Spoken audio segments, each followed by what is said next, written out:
All right, hello everybody, and welcome to Week 3 of the RPL Summer 2017. I believe our first match will be between Fifth Spectrum and Team Fallen Souls, followed up by Mammoth Mafia versus Clorox Bleach. We are still waiting to get into the lobby here, but I believe the game should be starting fairly shortly. Hope I'm not the only one not in the lobby. I'm not in the lobby. Okay. I'm a little sad we didn't get to see the two number one teams play this week, but Yeah, it's been a lot of rescheduling, from what I can tell. yeah, well, last week they streamed one of those two teams, so then they had to switch it because they didn't want to stream the same team 2 weeks in a row. Yeah. So, guess we got some. I was surprised that we were pretty close to getting to see Taco Esports for I think either the second or third 3 weeks in a row. But I wouldn't have really blamed it because they are the only undefeated team currently remaining in the league right now.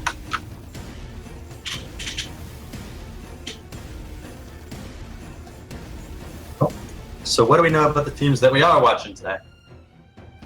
Well, in the first match, it will be Team Fallen Souls versus Fifth Spectrum. So Fifth Spectrum will have the chance to tie for first in the leaderboards, or at least keep themselves at second, depending on if the other two teams that they're currently tied with for second win their first matches. And Team Fallen Souls have the potential to move up from being tied for fifth to being tied for second. So this is definitely a match that neither one of these teams is going to give up easily. Every team, obviously, this early on in the split is still in the running for first in their league, respectively. But we're getting to the point where if you're at the bottom of the standings and you lose maybe one or two more games, it's really not going to be much of a chance for you to come back to get number one. Maybe you can finish in the middle of the pack, but that's really the best you can hope for.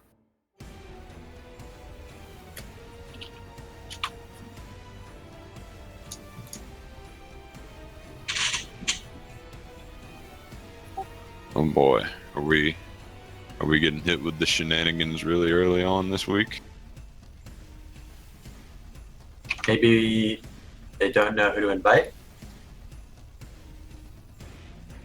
Do you have any of them on your friends list? I have no idea, man.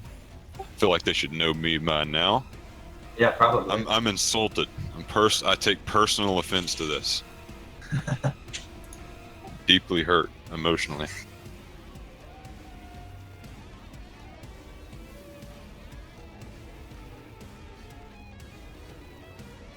Let's see. Okay, yeah. I They're have no online. idea.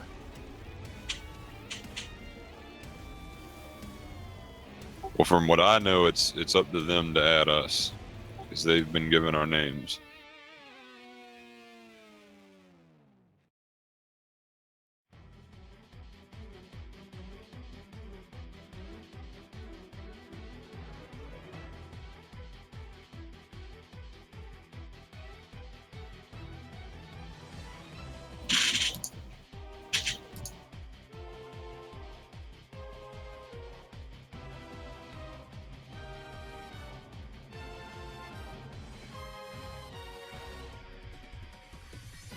I'm excited to see what these teams will bring out this week because there's been a lot of changes since last week, and just what's good in the metagame. Yeah, there's definitely a possibility that we're going to be seeing a number of more assassin AD picks in general, as well as maybe more caster AD carries with the lethality changes. Probably going to be seeing a lot more Kazakhs. Probably, I think Graves may make a resurgence. Plus, Duskblade does way too much damage right now. It's pretty ridiculous at the moment. And then there's also Thornmail, which it seems to me like it's a pretty stupid item. Yeah. Good or bad? Whoa, are we in the? Okay, I just got invited to the wrong lobby.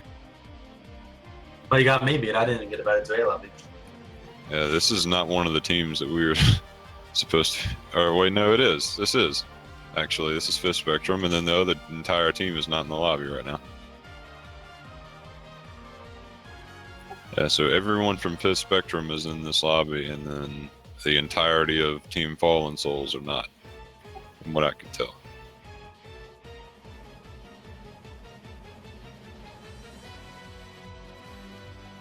Apparently, Karma's not in that lobby either. It's not on the stream yet.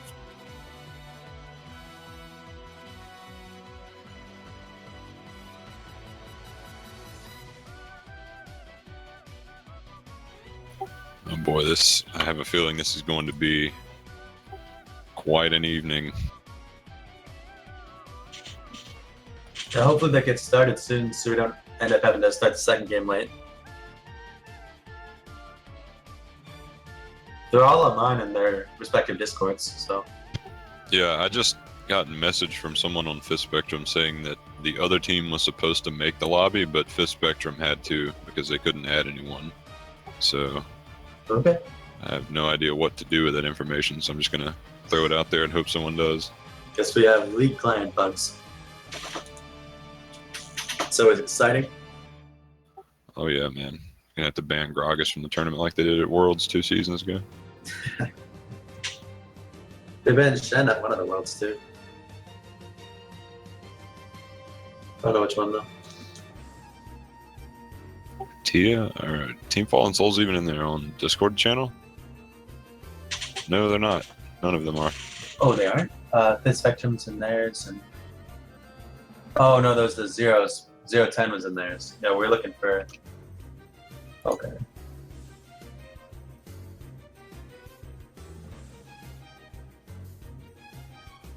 Yeah, I have no idea what's going on. It looks like they're pretty much all absent right now. So do you think we'll watch a different game? No idea. I mean, a good likelihood that we're probably just going to end up having to wait until the second match. Because I mean, at least I would hope that not all of the other games are getting started this late.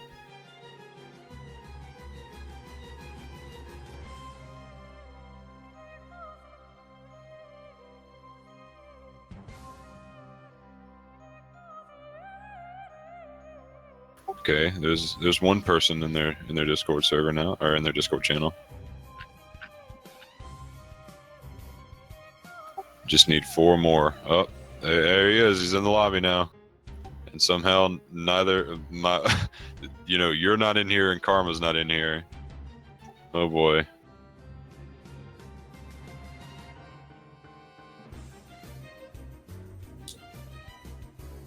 Oh boy. Okay, so I believe that is the jungler. His name is Mixwirl Mix from Team Fallen Souls. Just came into the lobby and said, "Hi, we FF," and then he left. Okay. All right. Well, that settles that then. I aced the play-by-play for that game. Yep. Nothing. Fantastic, dude. Professional analyzation of that match. So what are we gonna do, Karma?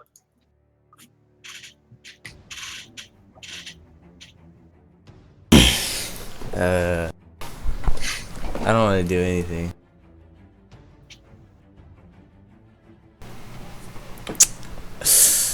Let's take another 10-minute break. This sounds good. Yeah, it does. Alright. And the CMS taco game is just finishing champ select. We can still make it into that one.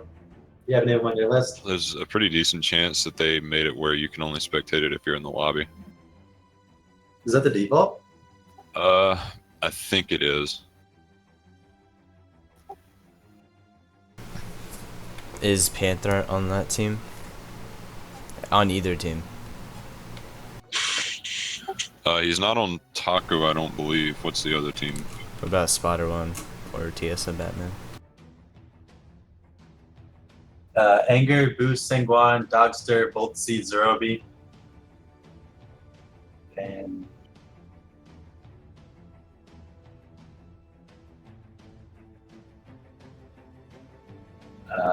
the Kremlin, Economical, Foley, Pax Jax Hacks, TSM Batman, and Richard E are in those 2 channels.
versus Cho'Gath top, Lee Sin jungle, Syndra mid, Xayah top, or Xayah AD carry, sorry, and Braum support.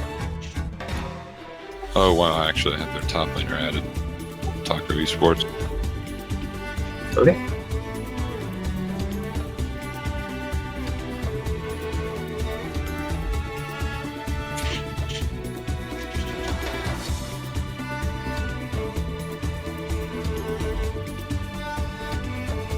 Looks like we got our original game after all. Alright. Okay, so I'm guessing now the game is starting for us. It's not taking me straight into champ select. Yeah, it took me a really long time to load into the loading screen.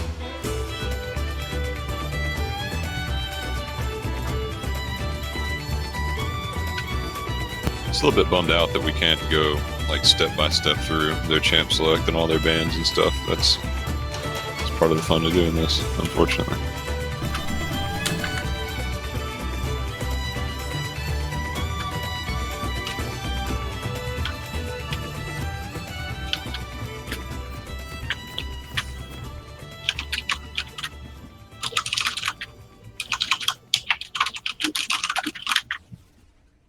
Okay, so let me have a look here. Well, I have loaded Alright. in the game 20 We're seconds. already seeing Cho'Gath. That was something I was expecting. I think Cho'Gath's new E is a little bit ridiculous. Yeah, I've heard it makes it really easy to land knockup. It's just like it does an absolutely absurd amount of damage, even for a champion. I mean, even on him, you're probably going to be building primarily tank, and it scales off of your tankiness, max health damage. I don't see the stream updating at all.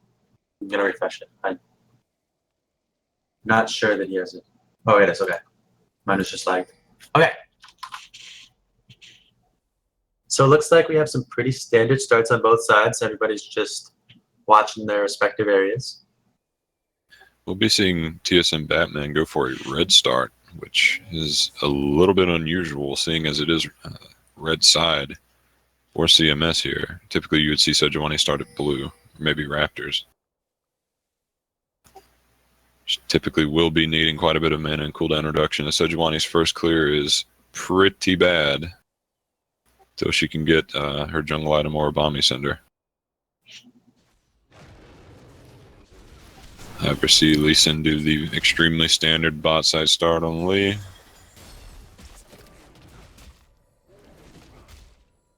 Now, talking about lane matchups, for the side of Taco, I believe they have a stronger bottom and mid lane matchup for themselves, respectively. But then top lane, I still think it's a little bit up for debate. Even though I think Cho'Gath's E is a little bit overpowered, it doesn't really. I don't really think it'll be particularly good against Tryndamere. I still think that early on, Tryndamere will probably get beat, and then post 6, and once he gets an item or two, if he's not too far behind, he'll just start to crap on Cho'Gath.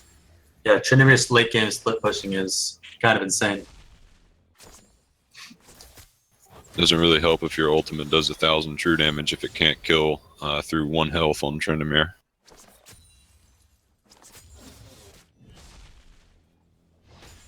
He does seem to have the lane dominance in top lane though so far, the Tryndamere.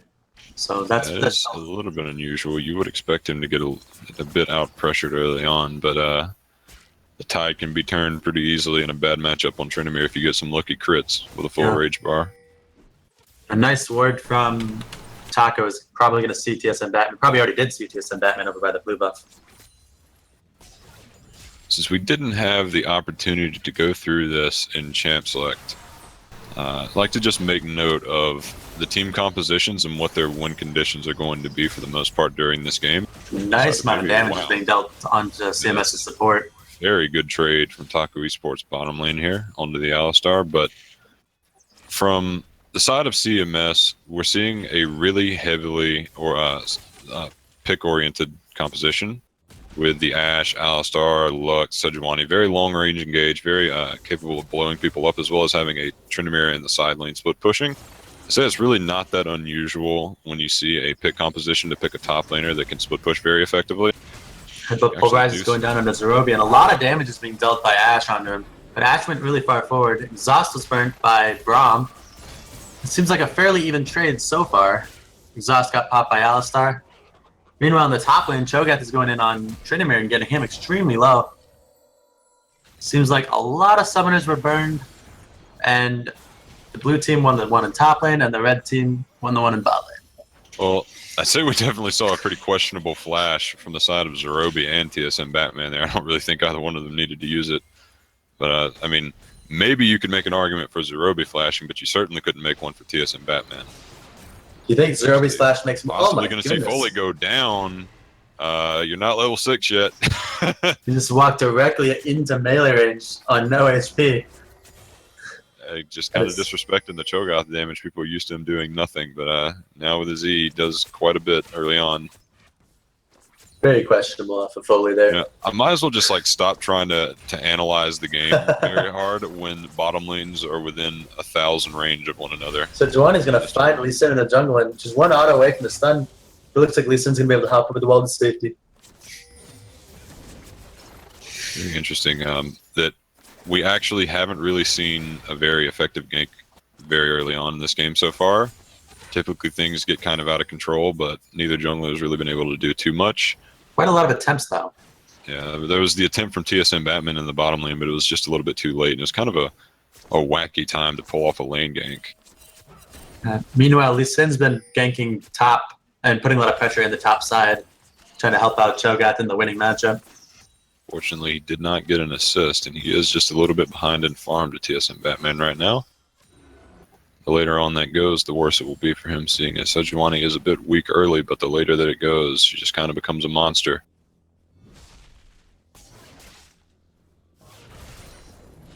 So I'd like to note that it is a pretty good job from Winter Heat to keep even in CS against Syndra and Lux. That is a pretty bad matchup, especially early on, and it really doesn't get any better as the game goes on.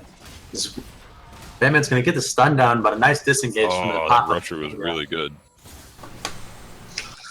If Tryndamere had managed to finish that E and actually get it off an auto, potentially crit Dogster, then he could have been susceptible to getting dove, or at least he would have had to burn his flash.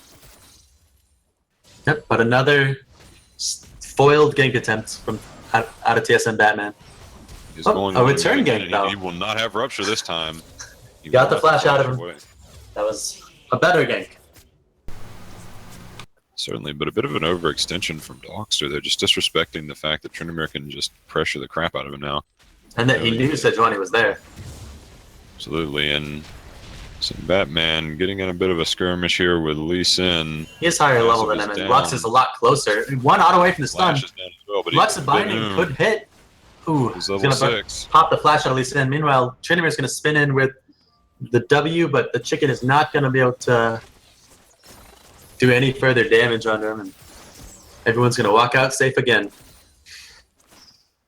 Getting fairly close to the bottom lanes both being level 6 here, and I think that once that happens, the spectator camera is going to be pretty much focused entirely on bottom lane, as these are two very, very aggressive matchups. There's a lot of fighting going on early this game in every lane, though.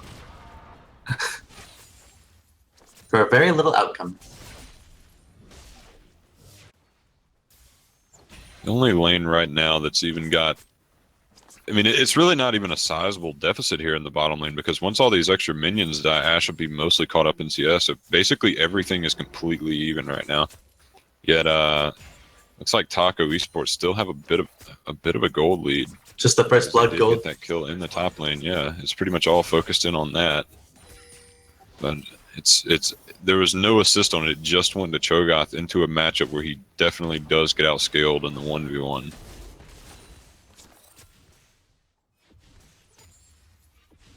Fortunately for both teams, the first dragon to come up is a Cloud Drake. Probably the worst dragon to get early on in the lane phase. And it doesn't necessarily benefit either team better than the other. You see Boosing Guan just kind of wasting a bit of time here in the bottom lane, attempting Juani is looking for a gank in mid lane. He's on like half HP though. Very good knock away from Voltsy, but I feel like Batman probably should have just waited to try and farm up to level 6 and then try it. It's almost a No, guaranteed level kill or 6 flash. going in onto him. Yeah, Just another nice trade. getting better out of these trades on the side of Cho'Gath. Kind of get whittled away at by Tryndamere, and I mean this is going to get a lot worse once Tryndamere gets a few crit items, because then it's not really lucky that he gets a crit; it's lucky that you don't get crit. He has what 35% base from his passive or something. Yep. Just getting a Zeal would buff it up to 55.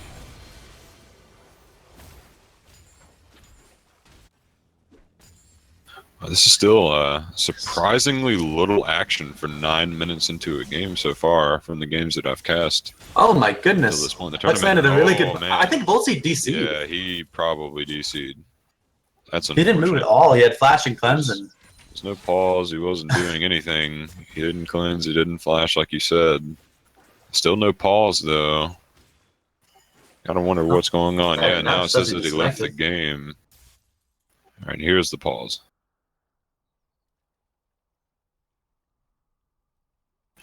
So I don't believe that CMS are required to not kill a DC. It's up to your team to pause. Yeah, that's definitely. I would no blame for Winter Heat for that play. As far as he knows, it was a bait. So. Yep. But this is still actually going to have quite a big impact on the rest of this game if Voltsy, even if Voltsy does come back, because typically you would want to win this matchup pretty handily on Syndra, and he was at a bit of a CS lead, but now most of that's going to be sacrificed, as well as giving over a kill to the Lux. So, you know, when you're playing Syndra and you don't have pressure in the mid lane, it makes you almost completely useless during the laning phase.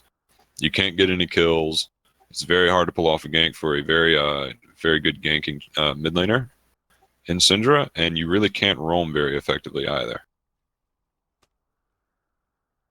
Oh, looks like he did reconnect. Oh, yeah, it looks like he. Everyone says they're ready, so he must be ready to get into game. It's still really unfortunate on the side of Taco Esports. Certainly this matchup, I'd say it's mostly a very small, almost insignificant lead for Lux on the other hand, because there is still plenty of gank potential for a Syndra Lee Sin onto a Lux. If she slips up in her positioning even once, there's a very good likelihood that she is going to die immediately. However, we could still see Ash arrows come through to the mid lane, but at least luckily for Voltsy in the DC, he didn't use his cleanse or his flash, so he should be able to get away from one. And never mind, we're back in the pause. I don't think he can move. He hasn't taken a step since then, so I bet he has to restart his client to be able to move, because that's a common bug that happens.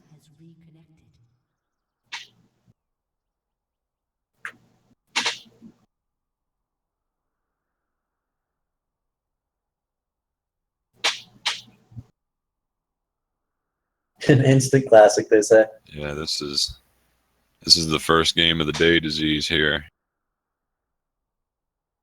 27 minutes in, we're only 10 minutes in game. In the second game we tried to cast. We're already on game 2, so we're ahead, right? I suppose that's one way to look at it. It's the only way to look at it.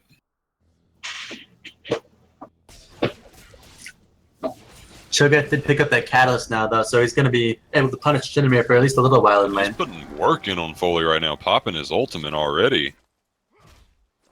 I wonder what is going on with the positioning of Foley there, and why maybe he didn't spin out of a rupture. It was a very bad trade from Foley onto Dogster. The one benefit he does have is that he wasn't able to feast a minion, so at least he'll be slightly behind on stacking that. Yeah, but Foley should definitely make sure not to let that happen to him in the future, because Looks if like they're you going lose to your engage ult, onto Taco in the bot lane. you're Zaya's going to have to pop the ultimate. Meanwhile, Sejuani's coming down with ult up, and that's going to be flashed away from Mazerobi. Now it looks like Anger might be caught out, but the teleport and the Lee Sin is going to turn that around. The Lee Sin Q is going to land onto Alistar, but looks like he's going to barely escape, and they're going to turn onto TSM Batman, who'll be able to charge away, and everybody lives on 4v3 in the bot lane. Oh, even the Lux ult couldn't manage to bring anyone to 0 hit points. My goodness. So in this fight, this is actually a very good gank from TSM Batman, but it was executed a little bit poorly in the sense that he really should not have ultied Anger Ranger. Had plenty of opportunity, even had flash up to like flash into position to make sure that Zerobi gets over the ulti and didn't. So, and then after Brum got out of the sun, just kind of hopped over to Zaya and got away. If you hit the Zaya there, she's pretty much dead. Huh? Definitely a misstep by TSM Batman in the bot lane. Looks like TSM Batman just trying to help Winter Heat clear the lane out from pretty low HP as the current moment. For the majority of this game, it really looks like Lee Sin and Sejuani are just matching each other everywhere on the map. Meanwhile, Anger is all the way up at Tribrush. It's going to make it just in time to stop the Ashe damage, but that's not going to stop Alistar from getting the kill in the end. 1-0 in the side of Zerobi showing a lack of respect to the enemy bottom lane, seeing that his support had gone to drop a pink ward, not really taking into account that it does not take an Ashe Alistar combo very long to lock you down and blow you up. And nice on to Ashe for recognizing the situation, punishing him immediately. Certainly, and we also see yet another small little trade here in the top lane. Both top laners attack immediately just back away. See Foley taking the grab. Will we potentially see a top lane roam on the Volt? Looks like we will not, even though he is up fairly far into the lane. However, despite dying earlier, as I said, he did not blow his flash or his cleanse. Still a little bit ahead in CS, actually, despite the disconnect. Yeah, like you said, Syndra should punish the Lux early. I would even go so far as to say it's pretty much all game. If Syndra catches Lux by herself, there's really not much Lux can do, barring some insane outplay. Very good job on Pax Jack's hacks right there during that engage. He dodged all of the feathers to make sure he couldn't get him. Again, Another ult's going to land onto Zerobi this time. Anger Ranger's going to block a lot of the damage, and a beautiful 3-man ultimate. It's going to prevent almost all of the damage. Meanwhile, Zerobi's going to land a 3-man ultimate into a 3-man E, but they just don't have the damage. And the Ashe ult's going to land on Zerobi, and it looks like he's going to go down to give Ashe a double kill. Very good gank from TSM Batman. That's how you use your Sejuani ulti, boys. Actually, Deucey is boosting one actually going to go for the hero play? No, it does not look like it's going to pay off. Go down. And Voltsy forgot to use Q before scattering the weak. Oh boy. Definitely a fumble in trying to recover on that play. All right, counter games don't really work that way. So the bottom lane for Taco Esports is definitely not, and we see Scout of the Week coming out with no orb yet again. As someone who plays quite a bit of Syndra, I feel the pain, dude. Sometimes you thought you press Q and you just go to E. You see like this perfect opportunity. You're just like, oh god, I look so stupid. Yeah, I forgot to use my Q. He probably doesn't know he's on camera. You're always on camera. Every time that you're getting streamed in a game, every little bad thing that you do, particularly the very embarrassing ones, just always manage to. Anger is really out of position here. It's going to get locked up by the Alistar Ashe. Zerobi's nowhere near, and he finally makes it to the fight, but Anger's on a 3rd HP already. I don't know how much he's going to be able to get back off this, but it doesn't look like they're going to be able to get the kill onto Anger Ranger. But Zerobi might have overextended trying to protect her, and now he might be going down. On the top lane, Boosting Guan is being engaged on by TSM Batman, and he just completely disrespected the damage. And everything is going the side of CMS, with Anger Ranger going back in to save Zerobi now, and going down as well to make a 4-0-2 Ashe. Yeah, so first of all, here in the bottom lane, we saw Anger Ranger just overextending for a ward, getting caught out of position by a bot lane that is definitely in the lead. And then they began to 2v2 in the middle of a minion wave, with Anger Ranger already being chunked to half, and the stun being off of, or released on cooldown onto Ashe without Zaya being able to follow up onto it. And then in the top lane, we saw Lee Sin just kind of getting caught out in his own jungle by a significantly stronger, at least at this current moment in the game, Sejuani. 3 levels up on him. Yeah, Sejuani is. it's a huge lead, and it's really not going to get any better throughout the rest of this game, seeing as Lee Sin, especially when he does not get an early lead, kind of scales horrifically. The one benefit that Taco does have is that Foley accidentally pressed ult while trying to spin away from tower damage earlier. So they got that going for them. Boltzy's going to be slow, not going to be slow because he turned around right before the chicken came out, and that's going to enable him to get away from the 3v1 that he was in. Meanwhile, Cho'Gath thought about it. Nope, he doesn't have it up. Otherwise, that probably would have been a dead Sejuani there. So now we do see CMS's bottom lane trying to secure vision over the dragon And it area. looks like she's just going to stop the recall, be a pesky support. Yeah, this is kind of getting out of hand here in the bottom lane, though, for Taco Esports. Zerobi is up about 30 CS, but down 4 kills and 2 assists, so that's not enough to make up for it, as well as being down 2. Well, there's 2 towers down, so that adds a little bit more gold that DC Kremlin has. It amounts to a 1,300 gold lead for DC Kremlin's Ashe. Already got the Infinity Edge Zeal and Tier 2 boots compared to Tier 2 boots and components of a Zeal Infinity Edge for Zerobi, or at least I think that's going to be an Infinity Edge. Looks like it with the pickaxe coming in. I'm really not up to date with what Xayah players build right now. Most people build Essence Reaver first item, but it looks like he's building an Infinity Edge, so. TSM Batman struggled on the last again. And the 1v3 there, the ult's going to land on a Zerobi from Ashe, and Ashe is going to chunk him out super low. He's going to manage to get the ult off in the E, but I don't know if he's going to make it. He does get taken down by Ashe in the end. Meanwhile, Lee Sin and Anger are trying to go in on the backside, and Lux is going to snipe that kill away to make another 2-0 exchange. Yeah, and a significantly underfed Lee Sin and a Braum are not taking down a fed Sejuani and an Alistar level 9 right now. And Voltzy missed the Q before the E again on Syndra. That was super interesting. There we go. Interesting is a word for it. So Sejuani looks like she's going to be able to get onto the Syndra here. Braum does block up the snare from Lux, and a lot of damage comes back, so Voltzy's going to take out TSM Batman. Maybe look for more on the Ashe. A nice double stun is going to prevent any further damage, but Voltzy goes a little bit too deep and goes down to Lux again. Kind of just walks up with no cooldowns just yet. Ends up going down. He disrespected the 7 kills that those 2 champions already had. Makes it 8.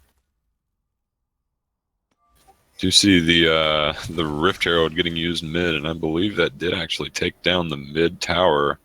So Foley breaking the map open, killing top tower as well as mid.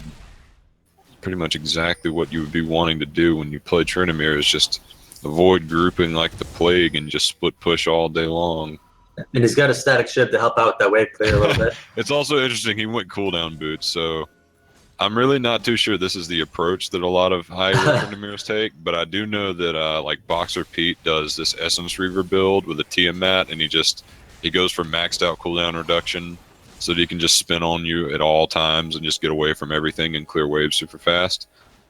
Maybe that's what he's going for. I'm really not too familiar with seeing Ionian boots on Trinamir. Yeah.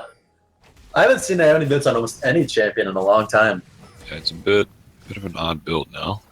At least, not really too sure why that item fell out of favor, but it definitely used to be one of the best boot choices in the entire game. People just started bringing 10% CDR in masteries, or I mean in runes, and doing that instead of the that is CDR true. boots. I do that all the time now. Looks like they might be a little bit too far forward here, but they aren't going to get punished from it just yet. Alistar does go in onto Zerobi there, but it looks like they should be able to get out of it. But the pretty good stun by TSM Batman's going to actually set up a double kill for Winter Heat. Absolutely deleted them when the Lux ulti That came out of nowhere. And then they just continue to dive, taking out Zerobi and stunning up Anger Ranger, who's for sure going to go down here. They won't be able to dive the Cho'Gath, but it's I up was just 4 for saying, 0. what even is split pushing right now when you're just letting me spin on you? And when your team's that far ahead and the enemy team isn't respecting that, then you don't need to split push. I'm not too sure. They're even going to try to dive Cho'Gath under the tower. Yeah, they Good Ashe made this land engage followed so by the far without even exhaust. having to use the Ashe arrow. Yeah. They weren't able to take down Cho'Gath, even with the Lux Laser just barely missing due to maybe a flash. Looks already like. losing a middle inhibitor 21 minutes into the game. Down 5 towers to 0, 2 kills to 15. Currently down 9,000 gold. Things are certainly not looking good for Taco Esports. Yeah, and we were talking earlier about how a lot of the early ganks weren't working, but TSN Batman certainly found them before Lee Sin did. Yeah, he turned it around pretty heavily, especially with that bottom lane gank. Finally landing the ultimate down onto Zerobi, bringing him down. Zerobi's going to try to take out Ash in a 1v1. He's going to land the root. He's going to drop him very low, but he doesn't have heal up, and Ash does, and that's going to be the difference maker in the fight. Nice, just stand still and disrespect him. Just auto him down without moving. I like it. Yeah. And the Master's going to come out for a little bit of BM on the side of D-Kremlin there. Yeah, I mean, at this point, you certainly should not be attempting to 1v1 anyone. If you're on the side of Taco Esports, you should be waiting for your waves to crash into you so that you can get some farm and try to stall this game out. It was fairly close, though, because Ash hadn't bought yet, so he almost made it if he didn't have heal up. Yeah, but I mean, the fact is that he clearly did have heal up. I mean, it should have been recorded from the side of Taco Esports. They should have known. And should have known. We haven't dropped Ash low in the last 10 even minutes. most of the time in this scenario, when the enemy team has so much map control and you try that, you're just going to get ganked. I'm kind of surprised that no one ever came to help Ash there, that no one was even in position. I guess they didn't need to be, and it looks like Crit Me Senpai are looking to take that 0 off of Taco Esports scoreline. Keep it where no team is undefeated in the league right now. Obviously, Taco Esports don't want that. This is very, very prestigious to have the undefeated record. And it is only about a 10,000 gold lead after this tower goes down. So it's not the worst for it being down 14 kills. I'd say this is about as bad as it can get. 10,000 gold at 23 minutes is pretty bad. Brom's gonna ult just the Sejuani, but the entire rest of the team just abandons TSN Batman. I gotta question that. I'm not really too sure why they're not at least trying to make an engage there, even if it is 4v5. Yeah, with Lux rotating over, they probably would have won that. Yeah, Lux would have been in ult range pretty soon, and we saw what kind of damage Winter Heat's ult can do right now. Well, that's a little bit of breathing room back to Taco, but there's a brush gank gonna come out. Bolt's is gonna check right into it. Rest in peace, dude. Ripperoni and pepperoni. So nice play out of CMS to try to get something back after giving up their jungler. Xingwan really does not want to go down here because if he does, he's got hit by the arrow. Nice snipe out of Kremlin. This is very likely going to be a Baron for CMS. They're just waiting for Batman has just respawned. Yeah, he just respawned, and now Lee Sin just goes down. That should be a Baron for Crit Me Senpai. And that may just be the final nail in the coffin here. I'm not really too sure how you can stave off a team that has a 10,000 plus gold lead at 24 minutes and a Baron buff. They're going to have to find a miracle team fight here. 5-man Lee Sin kick into a 5-man Cinder stun, into a 5-man Zaya ult E. Basically, they got to hit everything on everyone. Perfect flashes, perfect use of summoner spells. It's got to be under turrets. Yeah, this is everything, and then like CMS they have to miss a bunch of stuff too. Yeah, because even with all that, they might still not win. It's going to be beyond miraculous. Or what CMS could do is just run in one person at a time.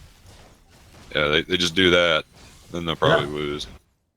Ash goes and tries to 1v5. All right, so I guess what Taco Esports want to do right now is just ask them if they can run into and suicide into them. But instead, it looks like Taco's going to be the ones doing that, running in one by one. Anger Ranger went out of position first, and he's going to go down. Boosting one. Taco might be going. So Zerobi's going to go in and try to help out the fight. It looks like they're committing to a team fight, but they're going in one by one. He's going to flash out, but Sejuani's on the chase with the red buff, and it looks like he might be going Alone a little bit too deep, but he won't be able to be punished. Low damage coming out of Taka for another 0 exchange. Lee Sin trying to be a hero there. I got you, Brom. No, you don't. Just ended up getting himself killed for nothing, apparently. And now Dogster Tries to defend the tower 1v4. Yeah, you just give tier 2s up at this point. I mean, they have Baron at 26 minutes. You lose your tier 2s. There's really nothing you can do about it. Ooh, very nice. He got a Oh, ulti man. to stop the flash engage of Alistar. Certainly would have been a kill if he didn't react that quickly. The snare is going to land on Lee Sin, and Batman's going to go in under tower. He's going to be able to tank that tower up for a long time. Meanwhile, Trinimir's going to pop the ult, and Sindra's going to throw her ult right into the ulting Trinimir. So the Lux ult could have been whiffed there if it had hit either one of its primary targets. Oh, but the binding does hit its primary target. God. Absolutely destroyed Zerobi.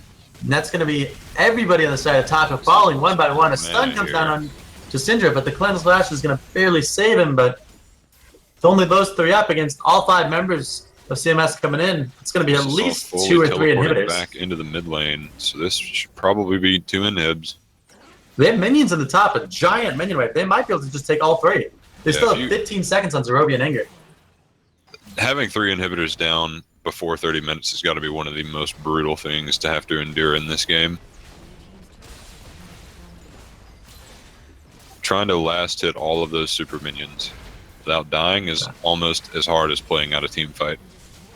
And especially with Cho'Gath building a Thorn Mail, Lee Sin building the Dead Man's second item, the Banshee's Veil coming out of Syndra. They just don't have nearly enough damage to deal with the minions, much less when the champions come back with the Infernal Drake they'll likely pick up. Yeah, it'll be a little bit better for them here in a moment when they won't have to be dealing with 6 Baroned up super minions every wave. That would have been pretty much impossible. Yeah, there's no way. Looks like CMS will be picking up an Infernal Dragon here. Oh, we see the return of the Cloud Drake after that, too. Yeah, I hope this game doesn't last that long. That means CMS did something horribly wrong.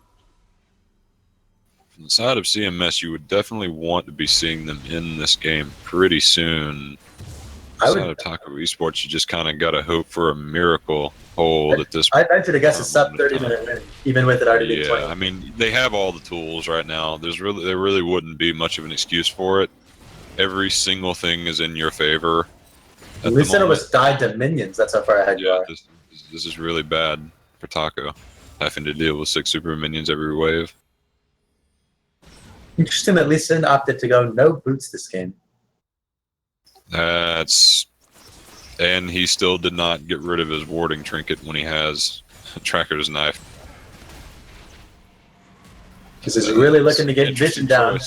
The ult's going to come out from Lutz, and that's going to drop Boltsy down extremely low. Batman's going to be able to take him out in the end. A really nice Braum ult's going to come down, but it's just too little, too late. They have no damage. It doesn't matter what abilities Taco lands. CMS is just going to easily clean them up with a 4-for-1 because Trinimir walked in a fountain, but... Yeah, it wouldn't have even helped if he popped his ultimate. I believe Fountain will actually kill Trinimir regardless if his ulti is. It will, but he actually died to one of Zerobi's auto attacks right after he got out of Fountain, so it would have helped. Okay. But yeah. Either way, 5-for-1 team fight, 28-4, and a nice game coming out of CMS. That will play the upset to Taco Esports, claiming their undefeated record. There will no longer be any teams in the RPL with an undefeated record. I do believe Crit Me Senpai is just right up there with them, though, with only 1 loss, I believe. With a tied record, and I don't know how the tiebreakers work, but they won the head-to-head, and they're winning in almost every statistic, so I would imagine that CMS is ranked first right now over Taco. I think at the moment, I think it's based off of their points, so I don't really know for sure, but I think it's just based off their points. How do you get points? Winning games. Okay. That makes sense.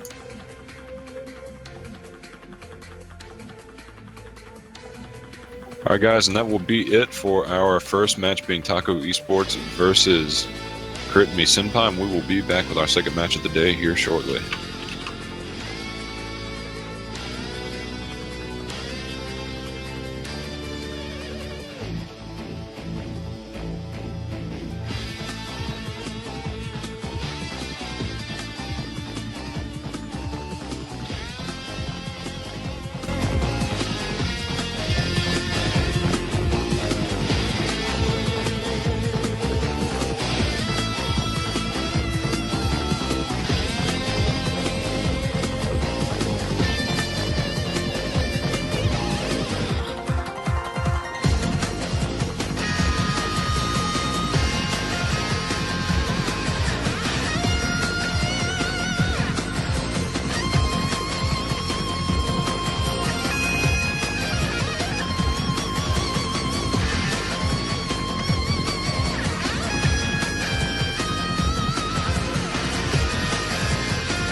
Hello, everybody, and welcome back to week 3 of the RPL. And we will be getting into our second match of the day fairly shortly here. We will be seeing Mammoth Mafia taking on Clorox Bleach, the Prestige League.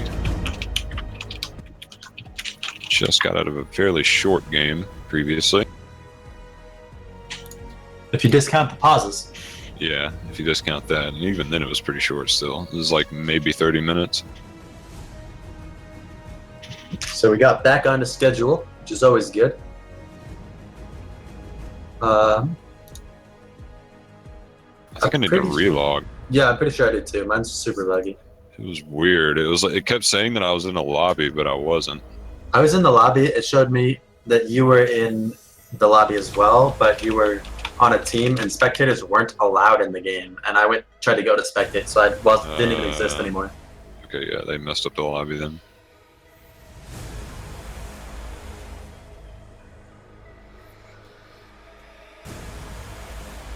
Still pretty interesting to me that we're going to see Clorox Bleach, kind of one of the old guards from last split, taking on a new team in Mammoth Mafia.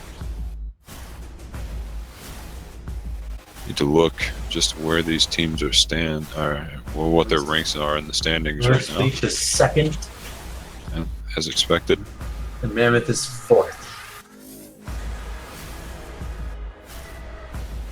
Clorox Bleach are currently, I believe, 1 point off of first right now to Taste Like Purple.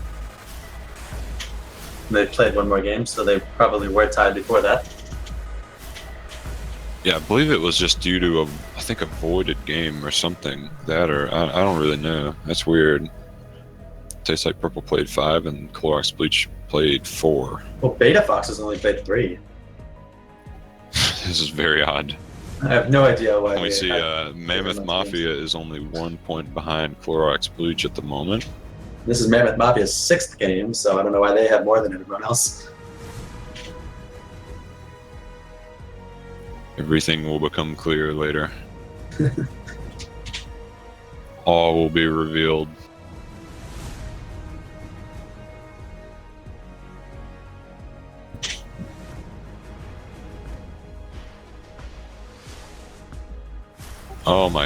Who has spanked my gank? I wonder who that is. I just got added by him too, and Zerobi messaged me asking him about that too.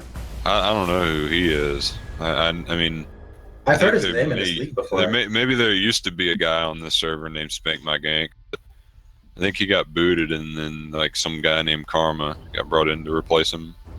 Oh, okay. Yeah. Yeah, I was gonna say I'd heard his name before in this league. That's why I added him. They tell legends about Spank My Gank. There's some myths about him. Very elusive.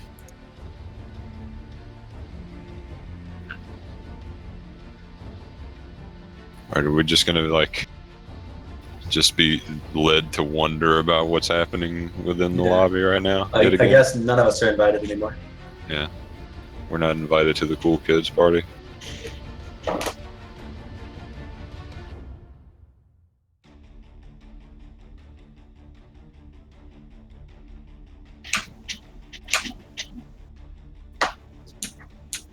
A bit excited to see what Clorox Bleach would have changed about their team, because I believe the last match that I streamed of theirs or casted of theirs was a bit of an uncharacteristic game from them. They looked a bit off, but I believe they went on to win their second match of the day.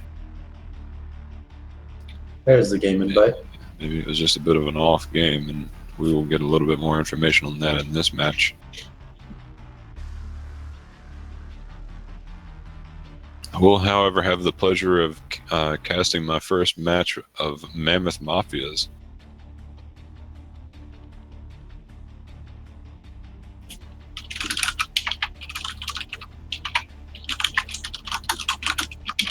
Oh, actually, yeah.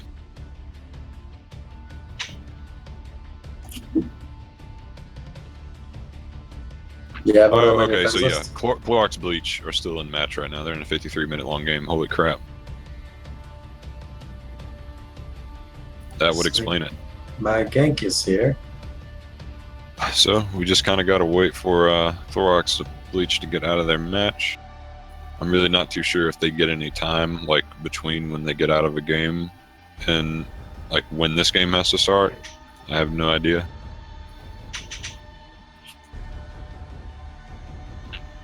Haven't the slightest. Yeah, that is a bit of an uncharacteristically long game. I think that may just be the longest game so far in the tournament. How long in are they? It's about to be 54 minutes. Wow. So during that, I want to look at what, or at least how well Mammoth Mafia did in their previous game. So I'm going to have a look at that.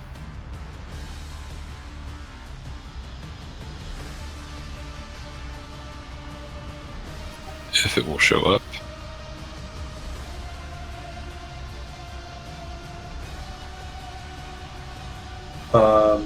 Batman asked me what game you were talking about that is still going. That's the CB game versus who? I don't know who they're playing right now. I know that they're still in their match right now.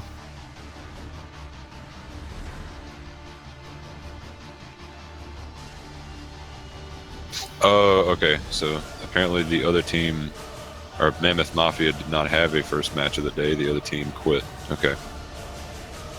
Rest in peace, dude. I can't look that one up. It's not there. It's awkward.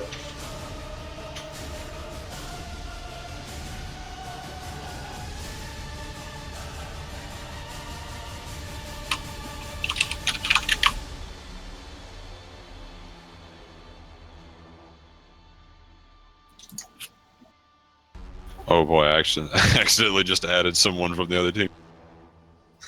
You ever just like accidentally pressed on the add button? It's like, Yeah. oh boy.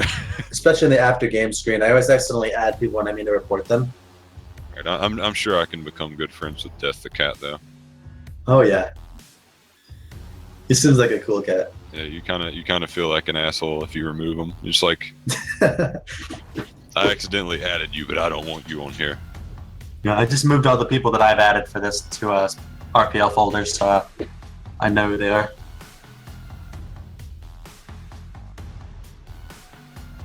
Alright, so I guess we're just going to get stuck here waiting for the longest single game of the entire split to get out. Well, it's got to be something that affects the stream. Otherwise, why would they even have a strange thing happen? Yep. I kind of wish that we had been given that game. I kind of want a long game. Most of the games that we've been having to cast have been very short.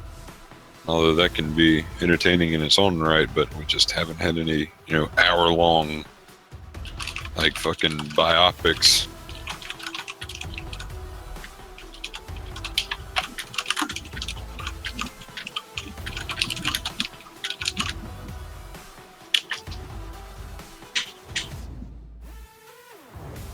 I thought the game between the two number one teams was going to go a little bit closer than that.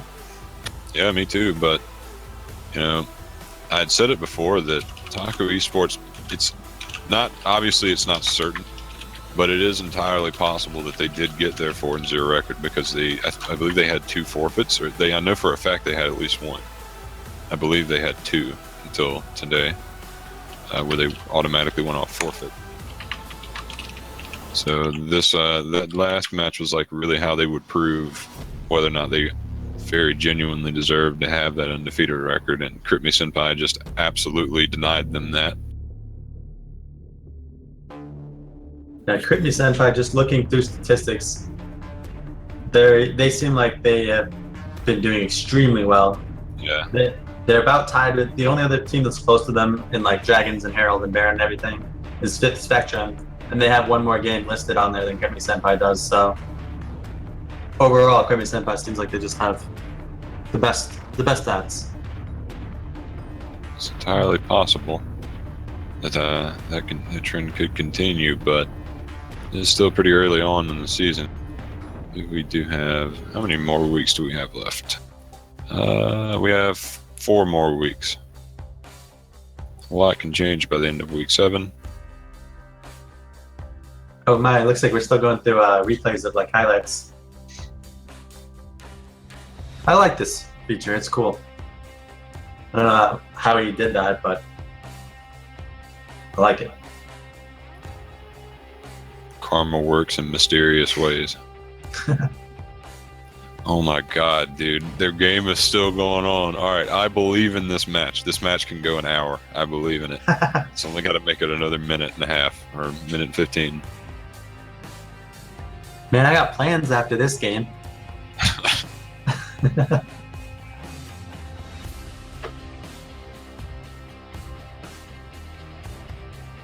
Trying to remember, what was that match from a couple seasons ago that went like 80 minutes, and I believe Rivington dropped an F-bomb. Oh wow, it didn't make it. It didn't make it to an hour. I don't believe it made it. It just ended.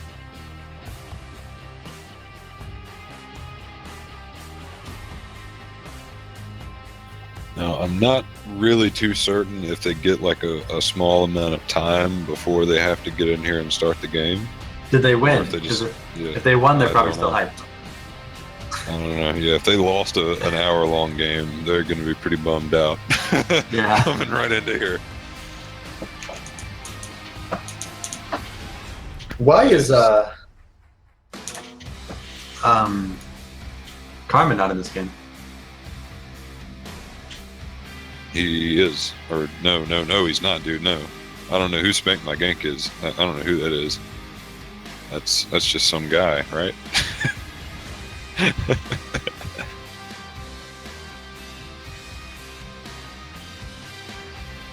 Well, either way, our game's not on screen on the stream. Yeah, because we're just sitting in the lobby. We ain't doing nothing. I believe now we do see Clorox Bleach members going into the lobby.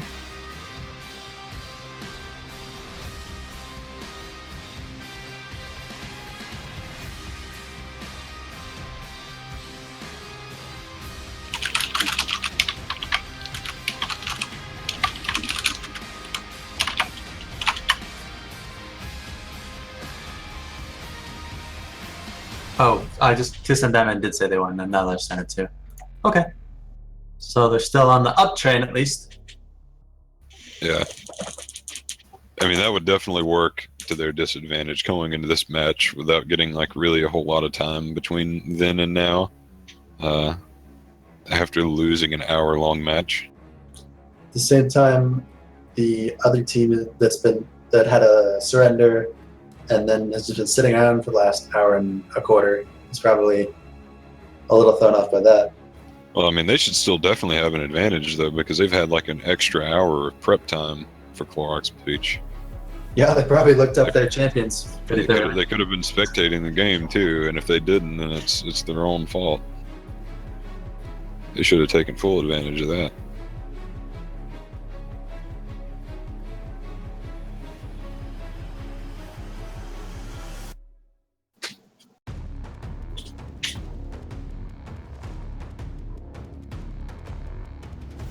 Huh.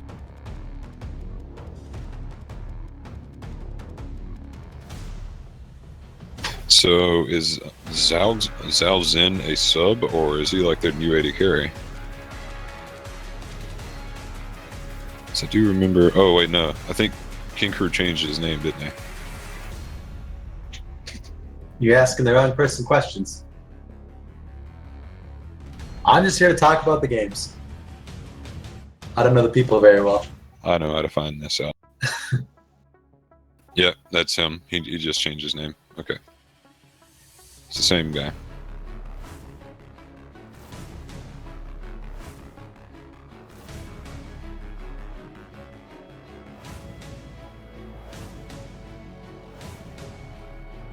I believe Clorox Bleach have got to have one of the most consistent rosters so far in this tournament. I think maybe the only other team that could contest them would be Fist Spectrum, maybe Tastes Like Purple.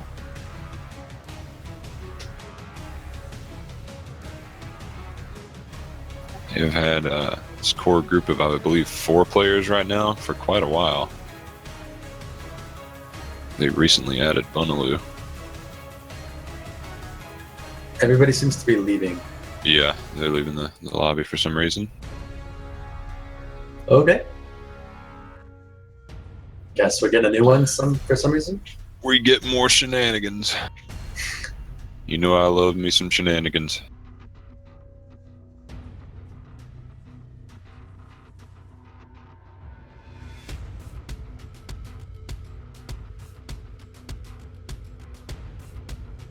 Just glad that we'll hopefully get to see champ select this match.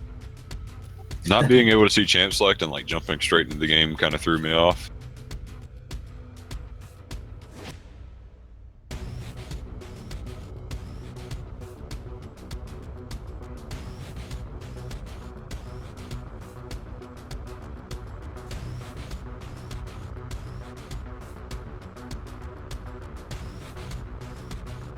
Sorry, I'm 8/8 monkey. 8/8. Barely. I feel like that could have been simplified a little bit, That could have been 7/7. but maybe that's just the monkey coming through.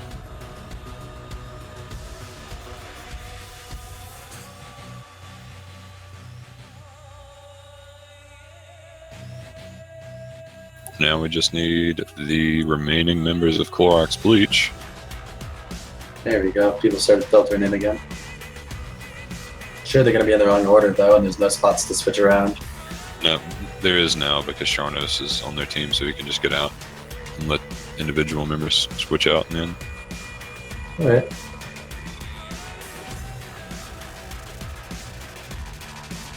This is kind of the awkward shit that happens when all three of the spectators are already in here from the very beginning of the lobby.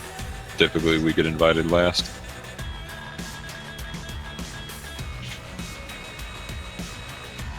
Oh boy, looks like one member of Clorox Bleach may be at a poop disadvantage.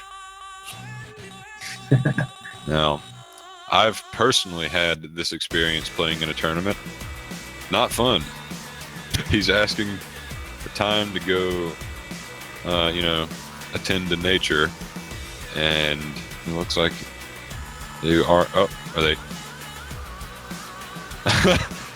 Now the rest of Clorox Bleach are disowning him. We don't know him. Oh, I love it. He's literally a random. He hasn't been on our team for 2 splits. No. We don't know this guy.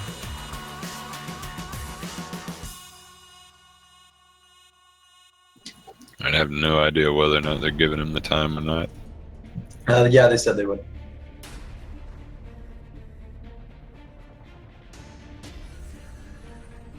I'd really like for that match that Clorox Bleach just played to show up on their match history. Too bad customs don't work very well. It'll show up. Okay, now it's showing up on op.gg, so I'm going to take a look at this. Holy moly. King Crew just carried the living shit out of them. 85,000 damage. That's what he said right when he joined the last game. Oh my god, dude. Alright, well maybe you don't want to give Zhao Zhen Jin. Maybe you want to ban that away. Holy crap, dude. And even the Ash on the other team did 75,000. But dude, 85,000, that is ridiculous.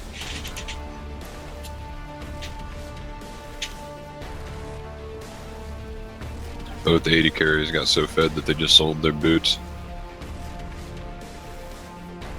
They went 27-33 in their last game, but managed to pull out the victory. They must have just been pretty far behind early. Oh wow, they actually went for a Lulu mid. Now, I mean, typically if you would see a Lulu mid where they go Ardent Sensor, you would see like maybe a hyper carry 80 carry. Not really a Jin. Yeah, that's not really what you would expect. You'd see something like a Twitch, like maybe even Callista, but not Jin. That's a bit weird, but he did end up hyper carrying them, so I guess I can't argue. I was wondering if that was going to break into this tournament with like the supporting mid laners, because I know that in, I believe the LCK, they've started picking Karma mid a ton and just rushing Ardent Sensor right after, I believe, Athene's Unholy Grail on her. Yeah, and they've been doing that Kale top E jungle thing with Kale being in wind speakers. Are they doing that in competitive play? I hope not. Okay, good. I just ban Yi now in solo queue. I don't want to deal with it because I had one of them on my team, like one of those little duos, and they were both Diamond Smurfs who were streaming. I was like, all right, well, they just crushed this game, and I'm not playing against that. I'm not taking the risk. Ban Yi every game. That's how you counter that strategy. It's a really good strategy if you're gonna win with only 2 players. It's really bad if you're gonna try to use all 5 of you. Yeah. But as an AD carry main, I'm definitely okay with those support mids coming back in favor. Of course you are. You greedy ADCs. Dude, the more shields, the better. I wish Igrid would come back. Stop it, dude. You're making me hate you. I wish Iron would come back. Just shoot me in the head. Just go ahead and shoot me right in the head. Well, see, mages are worthless with shields, and that helps me. Oh man, put the shield on me. Keep me from being killed by my bad positioning while I go in and try to ult someone on Syndra. Without any spears up. Or spheres. I said spears. Hey, you can always try to eat them without your spears up first if you want. Oh yeah. I mean, I've done it before plenty of times, and I just got shown a bit of a lesson on how to do it in the previous game. I think I might have just realized that I'm an asshole. Yeah. Just kind of like suddenly came over me that maybe I'm a dick. I resigned myself to that years ago. Oh, we are ready. Yeah, man, we're always ready. We waiting on you.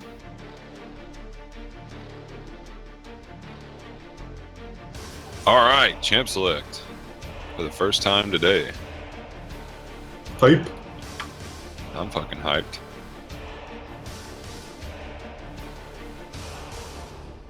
So, okay, yeah, and of course we see the Jin band coming out from the side of. God, okay, I keep forgetting their name because I'm stupid. It's Mammoth Mafia. It's really simple, and I keep forgetting it. So they definitely don't want to deal with Zhao Zin's 85,000 damage Jin that he played just a moment ago, and they're banning out Karma. That one I don't really understand. I think they're just listening to our stream. Yeah, they didn't play Karma mid though. They played Lulu. Oh man. I don't even think anyone on Clorox Bleach plays Karma though. That's the big thing. I don't believe Kecker's much of a Karma player. So they will end up also banning out Twitch from Zhao Zin, and we also see the typical Zac ban on purple side because you just cannot let him get first picked. See a Draven ban targeted at Canadia Void, and a Syndra ban targeted at Muffin Buttons. I'm gonna have to figure out what I'm gonna call him because that's a very long name. So is Poro, God of Poros. You just call him Poro. That's easy. All right, yeah, you're right. Not sure what you want to call the muffin guy. Do see a Orianna first pick coming out from the side of Mammoth Mafia. This has been Bunalu's main champion thus far has been the Orianna, and pretty much every mid laner in this tournament plays him or her. And in order to really be a mid laner, you kind of have to know how to play Orianna right now. And we She's do been see meta for like 4 years. Yeah, we see the response for Renekton and Kha'Zix picks, which are very typical champions from Sharnos and Spoderwan. Nothing weird there. They're just on the comfort picks. And then we see Poro, God of Poro, is going to pull out the Kayn. I am excited. Pulling out the Kayn. I'd seen him playing a bunch of Kayn in normal games recently, and I thought maybe he'll pull it out. We might see it, and yep, he pulls it out. Do you think he'll be going the tank or assassin one? It depends on what their team composition is. Thus far, it looks like he might have to go the tank build. Well, all we've seen is the tanks, or is the carries so far, which we're not going to be tanky anyways. From what I've heard from people right now, the Rost, which is the demon one, the darkened one, the big tank killer one, is the better one between the two. Like pretty resoundingly, people seem to agree that one's better. And then we see Lissandra getting picked up for Bunalu here in the mid lane. Now, yeah, that is his other champion. So he mostly just plays Orianna and Lissandra. kind of I confused. guess you didn't want that banned away from you him. know, yeah, I would say you definitely swap that Karma ban out for a Lissandra ban, and then that first pick Oriana becomes a lot more valuable. And then see a Janna ban coming out at Death the Cat. They seem to be trying to test the depth of Zixen's champ pool. Yeah, well, I mean, I'd be a little bit scared Really? after that performance last game, too.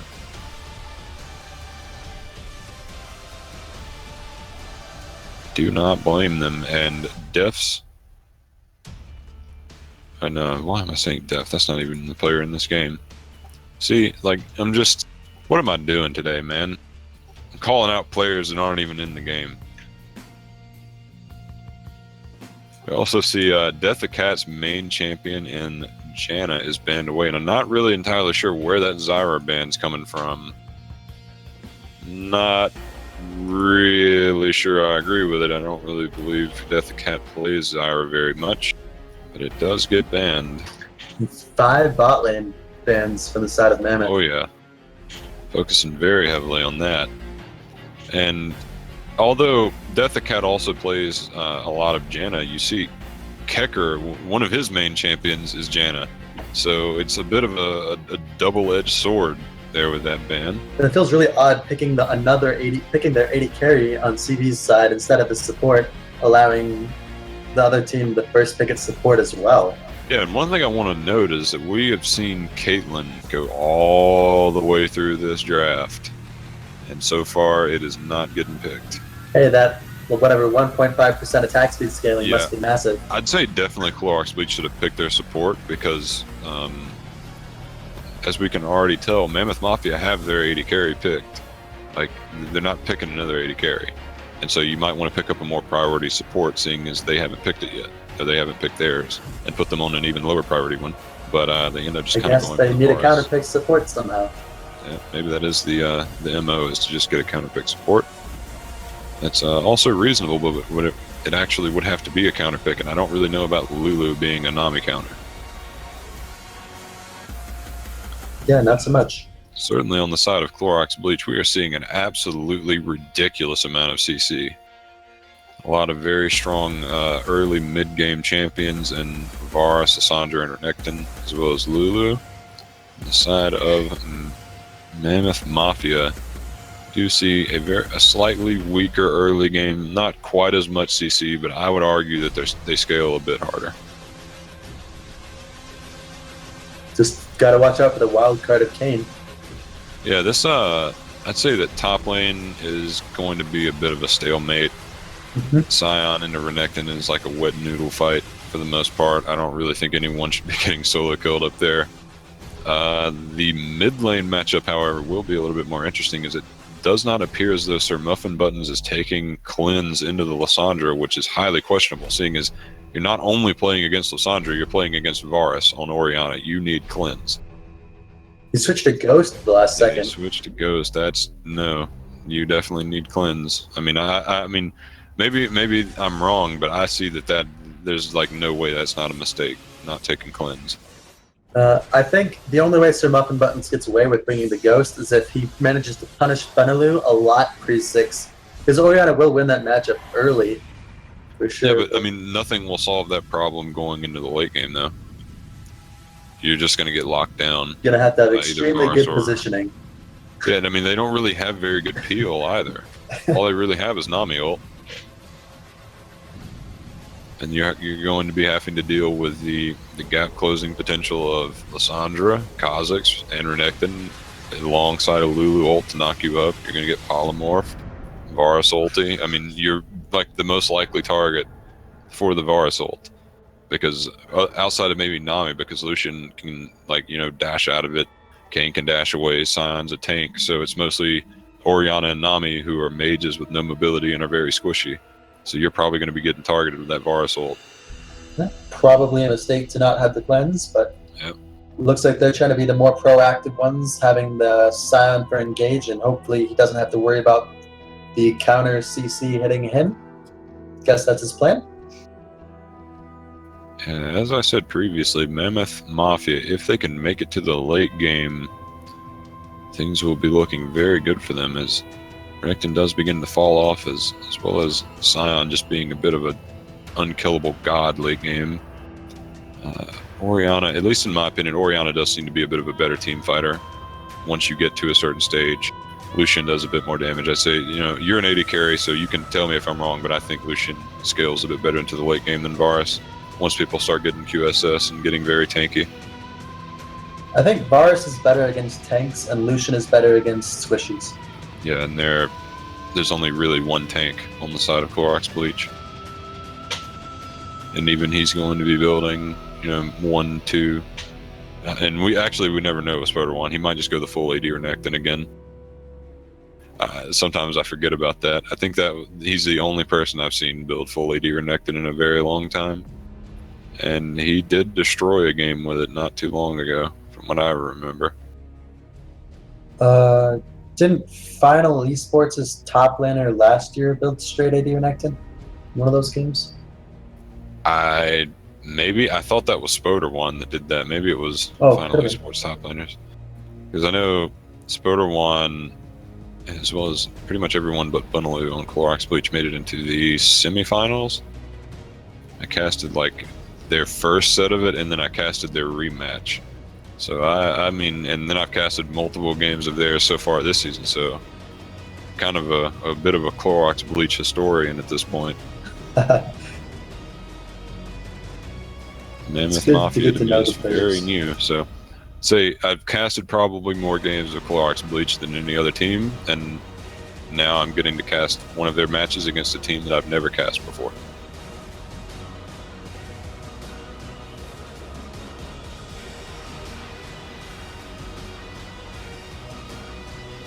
The chat said, since hiding Windwall, Brian. I don't know what your name, Brian, or somebody's name, Brian, around here.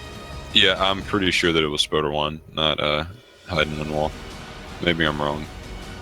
It could have been both of them, for all I know. Yeah, it's possible, but I remember one person in the playoffs last split built full AD Renekton and absolutely destroyed an entire game.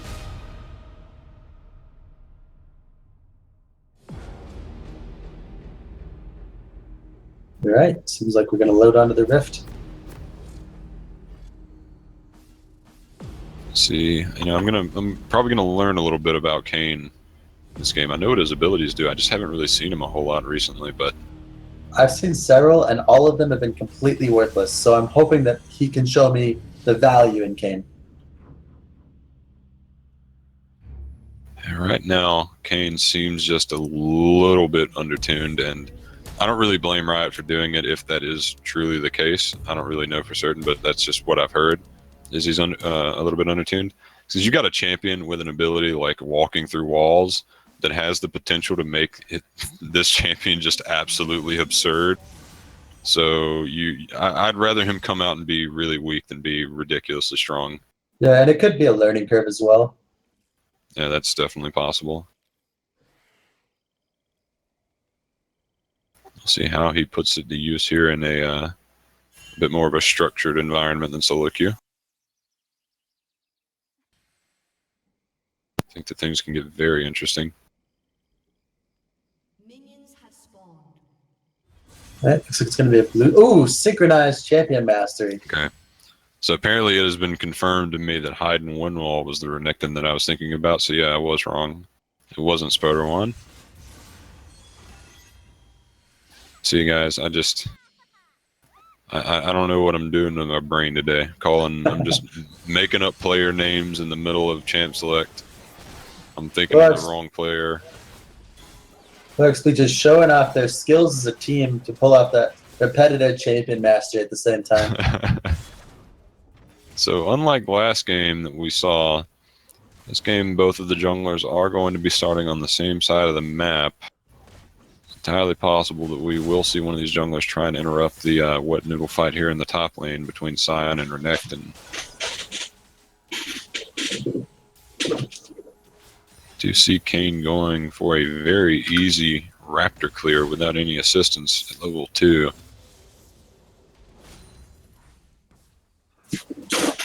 Renekton trying his best to bully out Stathos. Going to take a tower shot there. That's going to just be such an entertaining lane to play out. Renekton and Scion, just so much fun. Don't you just wish you were playing in that matchup right now? I'd love sitting under my tower doing nothing and not being able to hurt each other. Oh yeah. Once they start getting tank items too, that's when the real fun begins. He did go Doran's Blade, so he might be trying to see if he can get some early damage on him. So although we earlier we noted that it's pretty much definitely a bit of a mistake on the side of Orianna not taking cleanse, I'd still say Orianna wins that matchup in general pre-6. Then after level 6 it becomes pretty rough because it's just so easy to get ganked, and typically the answer for that would be cleanse, but this time it'll never be there, and Orianna can't build. And all-in is coming out from the bot lane. Exhaust down from both teams, but looks like both AD carries are going to come out with about a third HP. Meanwhile, Kha'Zix is going to get right on to Kayn, but they both live on about a third too. So it's like God of Poros actually did get the Scuttle Crab there, and also in the bottom lane, we did see Clorox Bleach's bottom lane having to blow their heal, while Mammoth Mafia's bot lane did not. So they are a bit ahead in that aspect, but they are just slightly behind in CS. That isn't really what you would expect from a Lucian lane, though.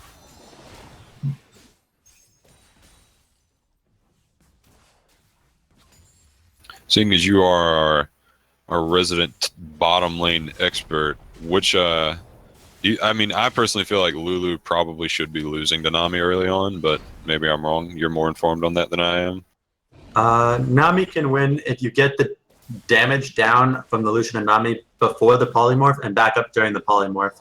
But the last fight they had, the polymorph was right as they were engaging, so the Varus Lulu got to come out a little bit further ahead because of that.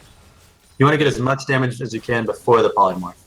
Yeah, it just kind of seems like to me, if they take these little short engages here in the bottom lane, the team with the heal is going to come out on top slowly but surely. Yeah, and Kane's going to go come to the wall for a gank. The bubble get flashed away by both members of CB's bottom lane. Very good gank there from God of Poros. Meanwhile, another flash and ghost and flash against Kha'Zix. All right, so both junglers getting off effective ganks very, very similarly in time. And this is going to make it extremely hard to play the bottom lane for CB.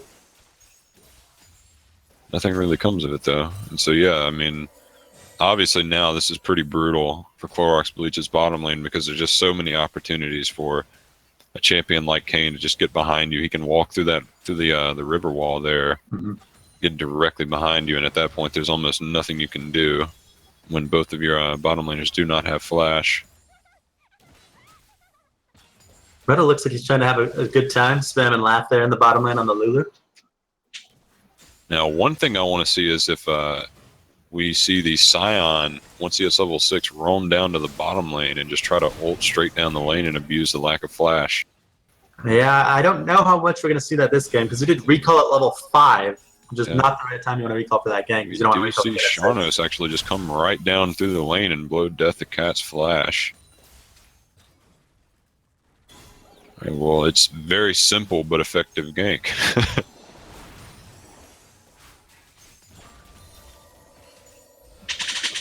It's like Kecker is making use of the coin, and from what I've heard, the coin right now is just kind of way better than the other support items. Yeah, it was already close to the best, and its quest reward is so much better now with the effectively tailwind effect. It's a lot better than the level of Janna too, because it was like so good, and now they just put it right back on an item any support can buy. Well, they modified it on Janna. She still has tailwind, but it's only when you're running towards her, which I believe is what the coin does as well. So I think it's exactly the same as Janna's passive currently. Oh, well, I thought they took it all the way off her. I'm dumb. No, it just used to be AoE around her that everyone got smooth speed. Yeah. That's a bit ridiculous. Yeah, that was very, very good. Not a lot of action. A 700 gold lead for CB, though. Yeah, it looks like, however, Bunaloo did manage to come back from a CS deficit early on due to that gank from Sharnos. Got through the pre-6 stage of this matchup with a bit of a lead, and so things are going to probably do nothing but get worse for Orianna. I would probably expect to see Sharnos return to mid lane and abuse the lack of flash, along with having a Lysandra with level 6 against an Ori who has no cleanse, no flash. And engage coming out from Kekker in the bottom lane, but he just took a lot of damage. Luxin was nowhere near that engage. A nice bubble is going to land from Cat to Cat. They are tanking minions on the blue side, though, so that's going to force them to back up in the end. Overall, a fairly nice trade. It started out as a good trade for Mafia, or Mammoth Mafia's bottom lane, and then they kind of overextended on the back end of it and just didn't back away and stop tanking minions sooner than they probably should have, and it allowed Clorox Bleach's bottom lane to return a bit of damage and even it out a little bit better. Well, it was all right because they do have more sustain, and that's all the potions out of Lulu now, so any damage on Lulu is going to stick. We do also see that Zhao Xin is now pretty much completely out of mana. If they see Kha'Zix, I expect the blue team to all in on the red team's bottom lane. It's entirely right now, possible. They do not have their flashes up for maybe another minute and a half. It does appear as though Sharnos may be trying to wrap around on Orianna here. Yeah, get some deep vision, a nice pink ward in the brush nobody ever checks.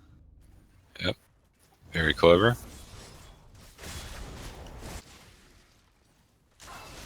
Getting a surprising amount of deep vision without having a tracker's knife. Neither jungler opting to build tracker's knife in a bit more of a coordinated 5v5 game rather than solo queue, which is a bit odd to me. It is a bit odd. It looks like Kayn is going warrior, so that would hint to me that they want to go assassin. Meanwhile, Lysandra's going to go in and land the ult onto Orianna right as she checks into Kha'Zix.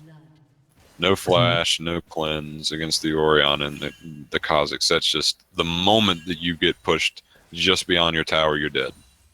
And if your jungler isn't there to help. Running into the river instead of back towards tower is not the way you want to go. Certainly not, but I mean, at that point, there's nothing that's going to save her. She failed the blast cone.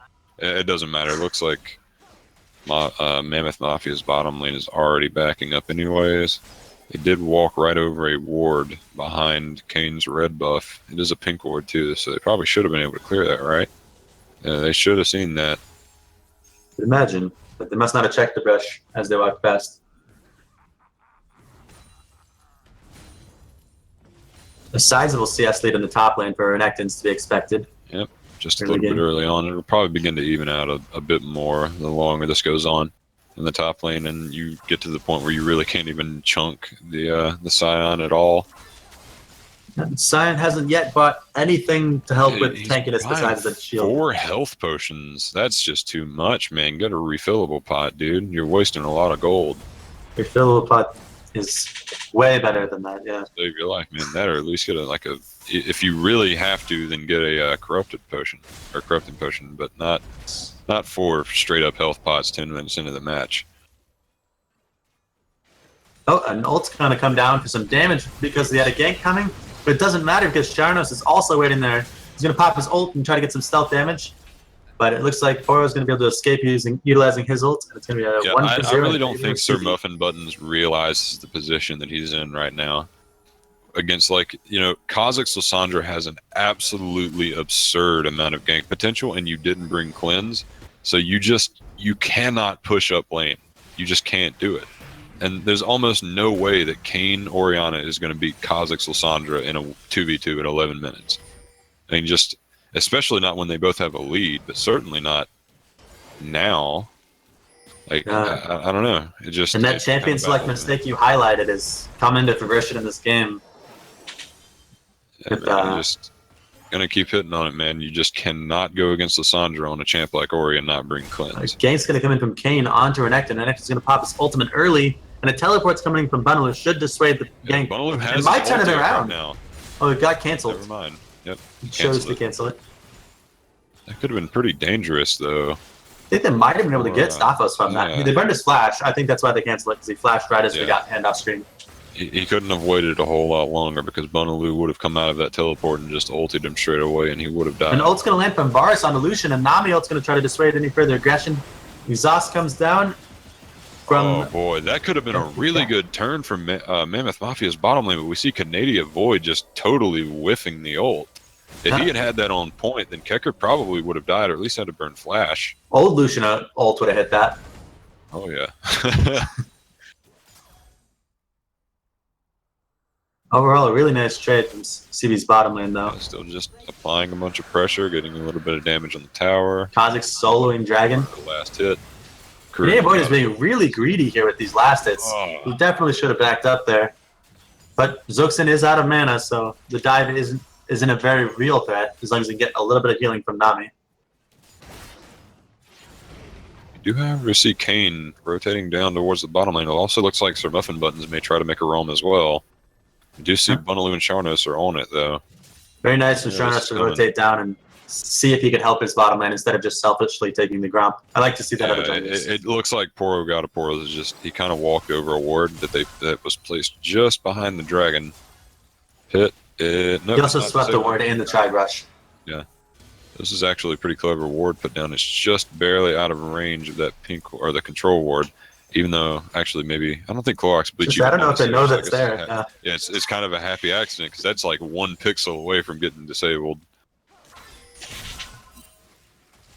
And that early pink ward that Kha'Zix placed in again. blue side jungle is very good as well. It's been there the entire time.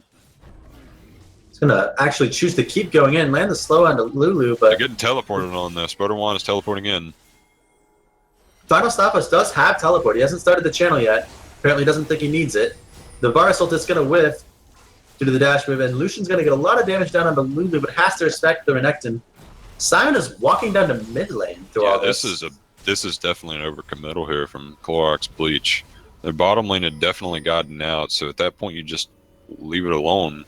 I mean, if there was a dragon up, or if bottom lane tower, if like you had a minion wave, maybe you could take it down, then this play is a bit more understandable, but neither one of those things is the case, and they just get nothing out of using their teleport. Fortunately for them, Sion kind of wasted his time walking around the river for no reason. Yeah, he should have stayed top 100%. Could have brought the CS lead a little bit lower for himself. Potentially gotten a bit of damage down onto the tower as well.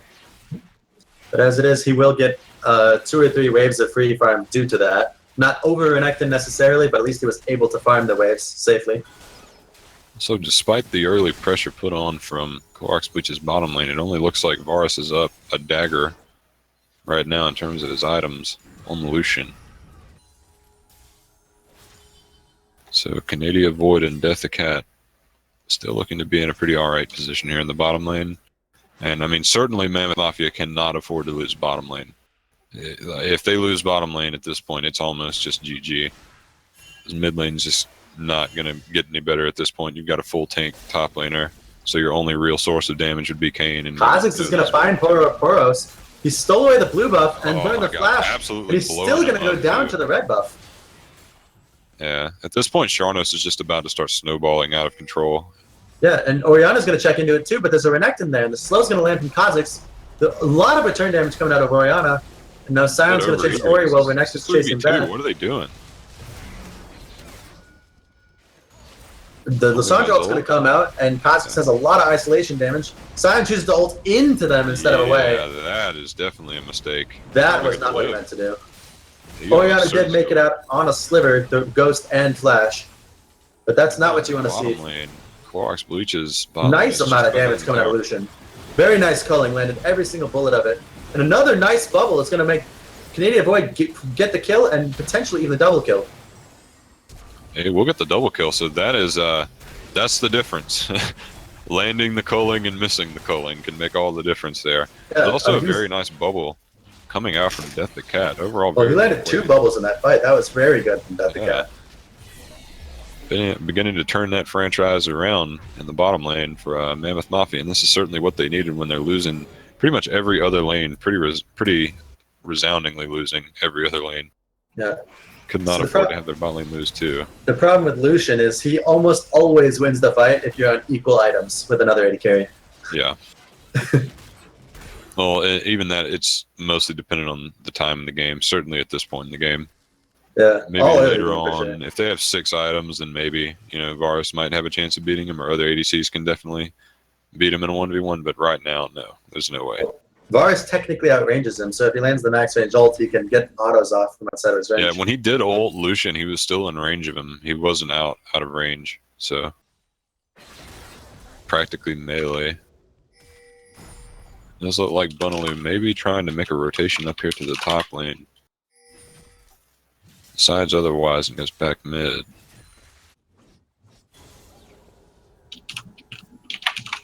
Oh my god, even more fighting in the A bottom. lot of damage coming out of Canadian Void, but Zoxin was basically untouched in the first half of that fight, so they had to back out due to Varus having way too much HP. Still looks like it'll probably end up being a pretty good trade for Mammoth Mafia's bottom lane since they have the sustain from They Nami. have to worry about Sharnos being there, though. Yep. This could go fairly bad for them. Yeah, they might think they can take the fight again.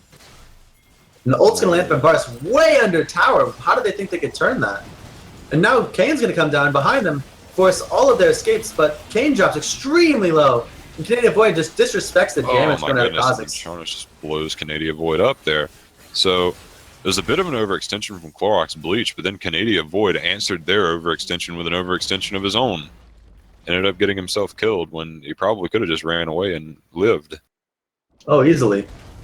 Just the Rift Herald coming down the top lane. This will fairly likely be the death of the top lane tower. Potentially not. Oh, not just yet. He's gonna get it on this wave probably. Looks like he's gonna tank up Final Staphos, but I don't know if he's got that HP to do that. Yeah. But he still has a big minion wave pushing in. Might have the chance. Meanwhile, they take Dragon down in the bot side. I wonder why. Maybe he should have just like rotated down to the mid lane and tried it there, while his team was trying to pressure Dragon. Yeah. It does seem a bit odd.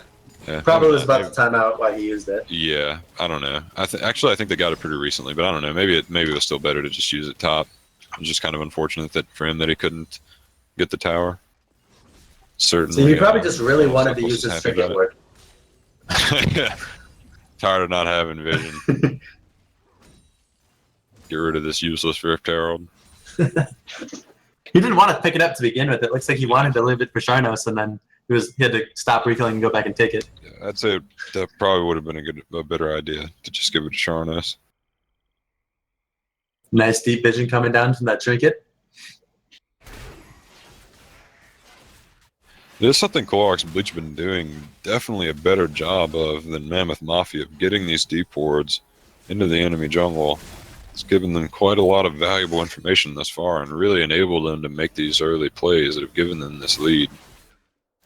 Now, Sharnos with 100% kill participation is definitely doing his job in the early game. This is like what I expect when I see Sharnos get Kha'Zix. I don't really know why a team is giving him Kha'Zix. Like, you know what's going to happen if you do. The normal thing that teams would do is just ban it away, but then Mammoth Mafia just decided to test it out. And they're kind of seeing the result of most teams that most teams also face when they don't ban Sharnos' Kha'Zix.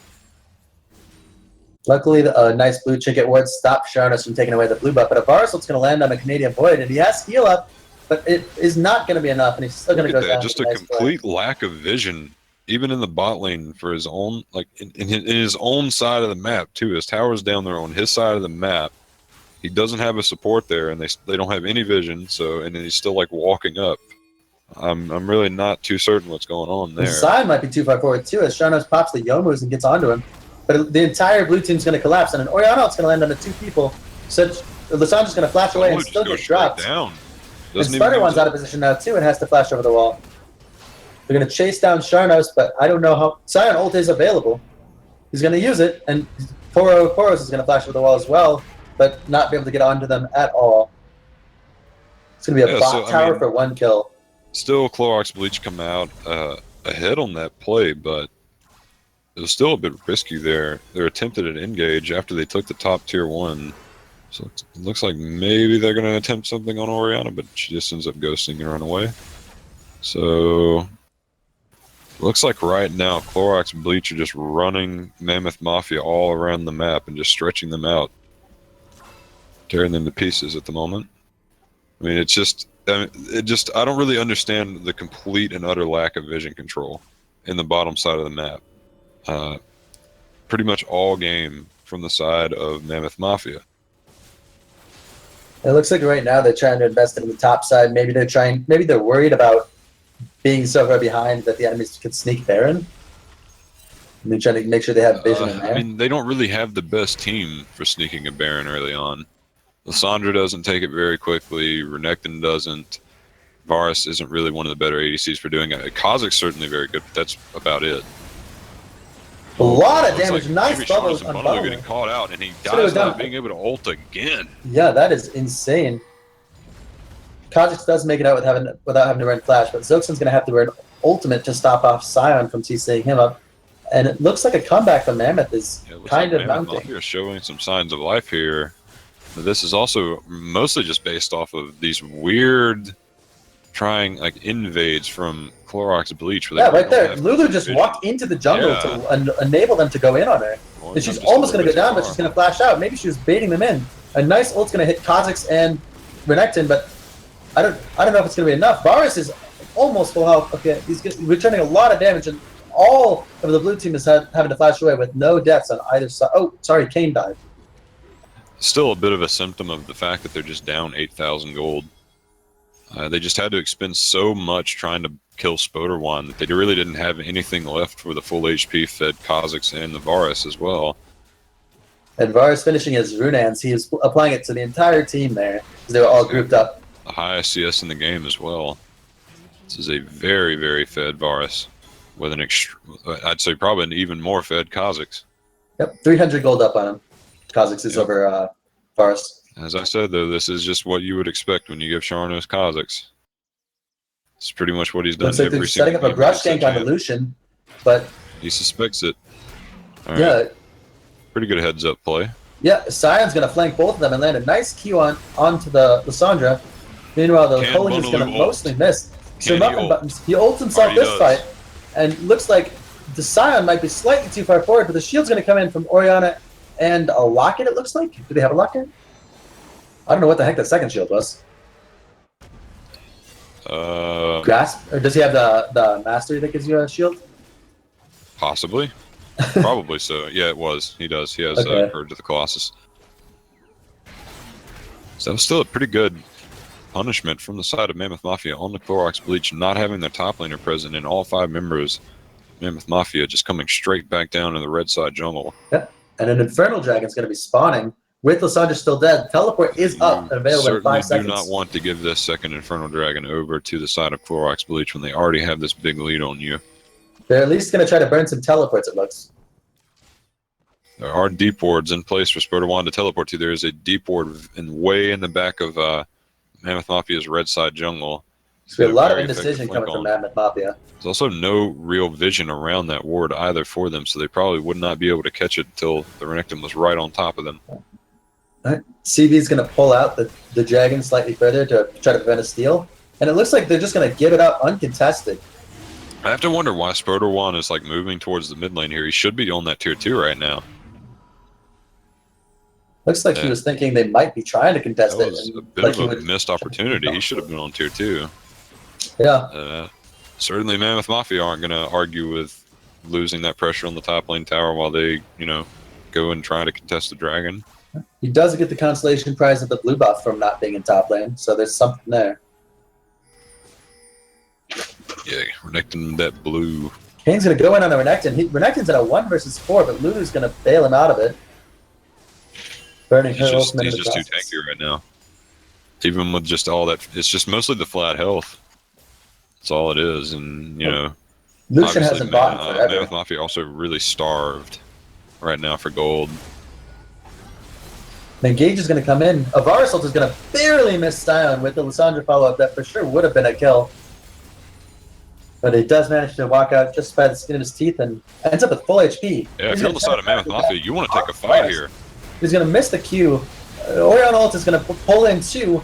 Meanwhile, Lysandra's going to flash out on very low HP, and Final Staples is going to go down in his passive. It's going to be a 2 for 0 in favor of Clorox Bleach. Yeah, that was probably the best opportunity Mammoth Mafia were going to get to take a fight, and they just kind of flubbed it up a little bit, splitting their focus, and really not landing the greatest of Orianna shockwaves yet. Yeah. Normally, an Orianna ult on 2 squishies is massive, but when there's so many threats on Clorox Bleach, it's not good enough for the situation that they're currently in. And it looks like Mafia just trying to get a little bit of damage here onto the tier 1 mid tower, but they're just not going to be able to get it. Kind of interested to see what Zhao Zhen will buy. Does have 1,600 gold. Probably going to be an Infinity Edge.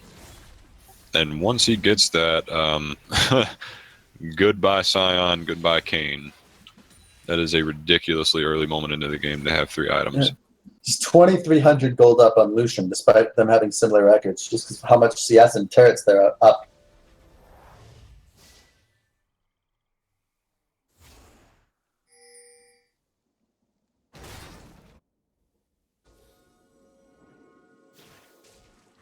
So far, he is popping off on Varus, but let us not forget about Sharnos.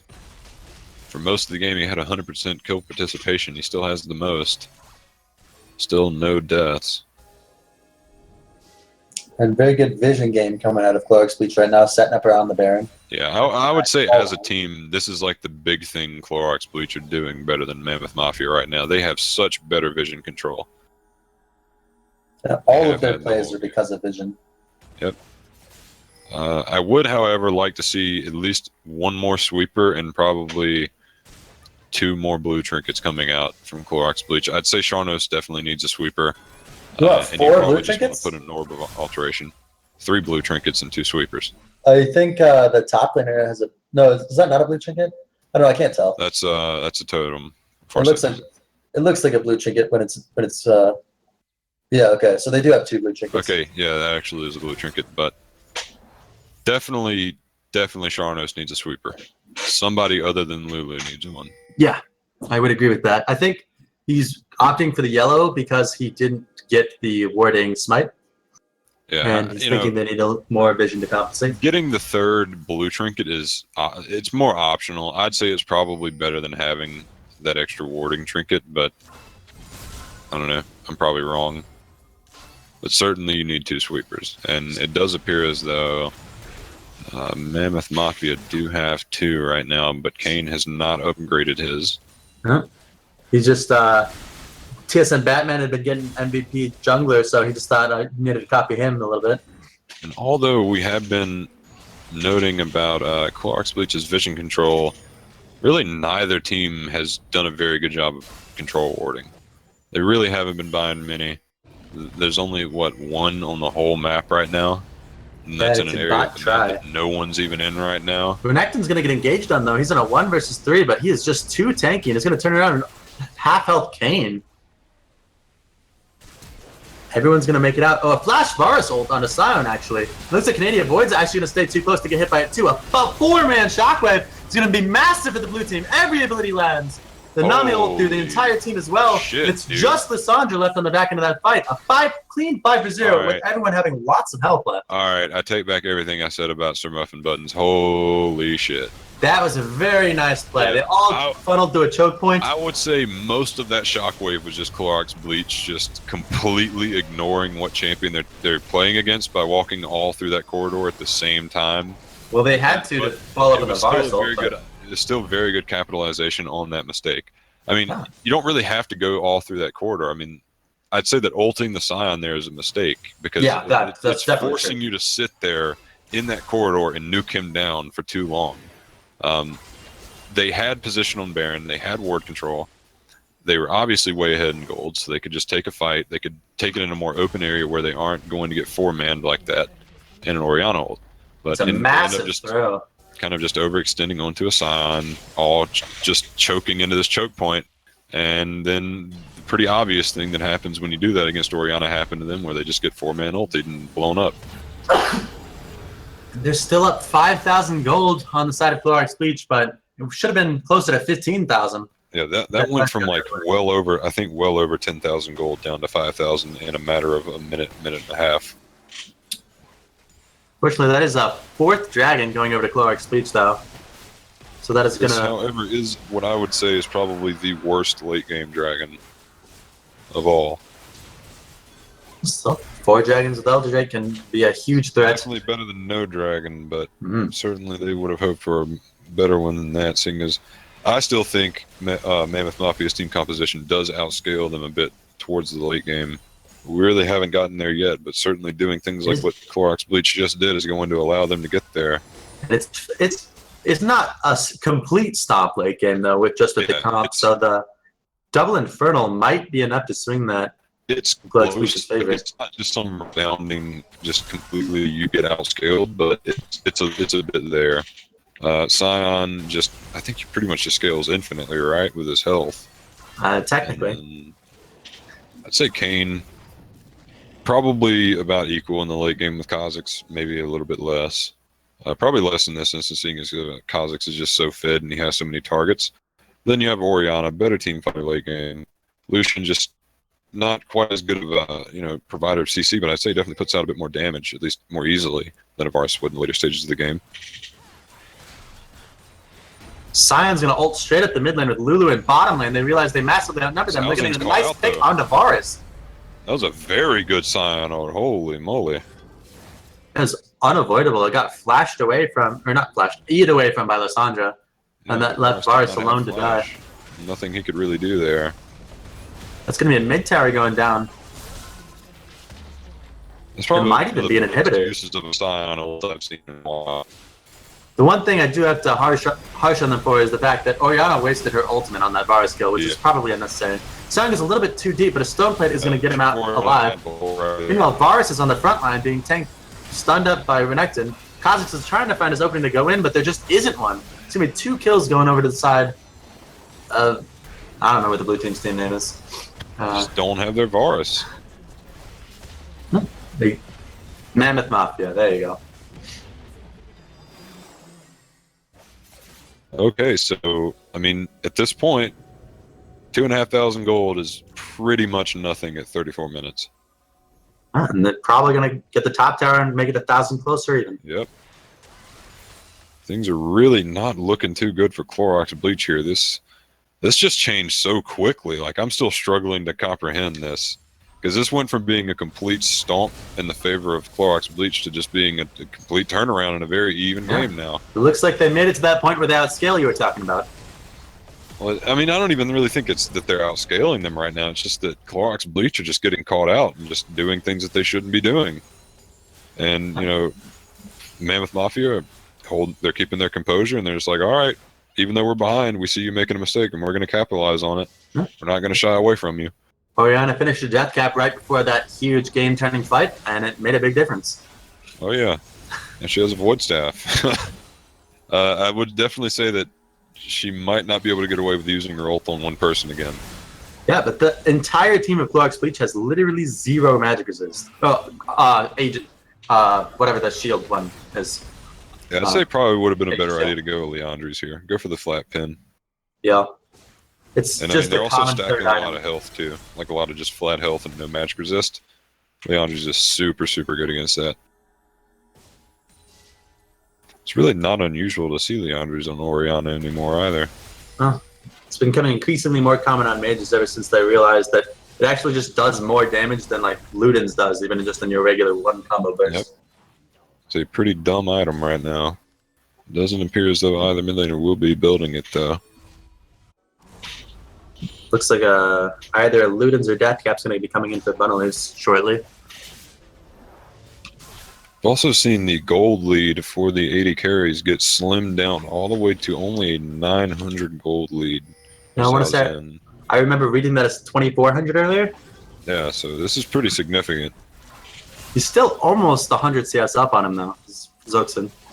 Yeah, I mean, the fact that he's almost up 100 CS and he's only 900 gold ahead is a bit crazy. I really like the lane assignments coming in from Mammoth here with 401 with the supers in the mid lane to help compensate. Yep, this is exactly what you want to do. However, I mean, also, never mind. I didn't realize that actually. Oh my gosh, Zoxin had to burn flash and heal to escape that. That's still a very good blast calling, though. That's definitely not what you would want if you're on Clorox Bleach, though. Your 80 carry is now flashless. Sion looks to be trying to dive Lulu in the bottom lane. I'm not. Why is Lulu down here? Why are they keeping Kekker in the bottom lane? What is this? This is nonsense. I don't know, but at least out of here. He is actually stopping the push in the That's bottom not lane. what matters, though. He doesn't have teleport. What happens if they just get engaged on in the top lane and Sion teleports up? Well, he's leaving now, but Sion's trying to prevent him He's from just going to looking. tank the tower and interrupt it. This is exactly what he should be doing. Like, there's no reason why Kicker should be bottom right now. Yeah, he just keeps This is recalling so- Envision. He's going to so get stopped pointless. again. Yeah, just keep stopping him. What is he doing? Why is Lulu down here? This is so ridiculous. It's really amusing, though. Clorox Bleach, come on. You know better than this. Lulu might have even gone too far. Might be taking a lot of damage. This to is the just Sun. absurd. Why? Why is this happening? Oh my god, man. What am I The watching? minions are almost there in the mid lane, and that's when the Mammoth will really have the advantage. Is The when thing they have to that's split them up also over really three. confusing me right now, though, is that Mammoth Mafia didn't use that advantage. They didn't do anything top. That's the bot They tower. could have engaged. They could have just pulled Scion back a little bit, engaged under the tower, and had him teleport, and then and like Kecker would have had to recall and then walk all the way to the fight. And by then, they probably would have lost it. Both sides in that are guilty of Varus is something going to land on a very Kane, silly. but Kane is going to go in, and actually the Shockwave's going to pull in Lulu, bringing him really low and making him ult himself. Meanwhile, in the bot lane, Lasandra's going to go in on to Scion and drop him insanely low. And it seems like CB is just winning every fight everywhere. Scion is going to barely escape with his ultimate. That's going to be a 1-for-0 after all that. Yeah, this is another really questionable use of the Orianna ult. I don't know how he thought Kane was going to get into more members of the enemy team. Yeah. So, I mean, this game got turned around by a super good Orianna ult, and now it's kind of getting turned back around because of a lack of good Orianna ults. The Dustblade of Jack that I finished on Kha'Zix is going to be a lot more damage coming out. But CB is just going to start up the Baron, so they know they're denied the vision. Yep. Poro Gatoporos is dead, so it is entirely possible that they will just be able to rush this straight down. It looks like Yeah. they will. It looks like they're thinking about turning onto Nami afterwards if they can, but They Nami could is going to probably wisely even back rotate up. over to Dragon and get position on that right now, but it doesn't look like they will. It looks like Mammoth might be trying to rush the Dragon or at least get vision on it themselves. They are sitting on quite a bit of gold on a number of members. I know Zhao Zhen is sitting on over 2,000 gold right now. Hopefully, Yeah, I mean, on the side of Mammoth Mafia, you absolutely cannot give this Elder Dracoven. You have to take it. Lissandra's starting the recall right now, and both of the solo laners from CB are in Fountain. They both do have teleport up. Lissandra's going to start channeling hers on the You Tribe. can't let Clark followed by Bleach as Baron Renekton. before Dragon Oh, yeah. Elder Drake. Okay. They got the Baron, or the Elder Dragon. They burned down the Lissandra. Meanwhile, the Renekton's being dropped really low. Scion in the front line has a stone plate, but Lucian got popped in the back line, and the Redemption's going to come in way too late. And that's going to be potentially a pentakill coming in for Varus here. All right, wow. Is that actually the first pentakill of the split?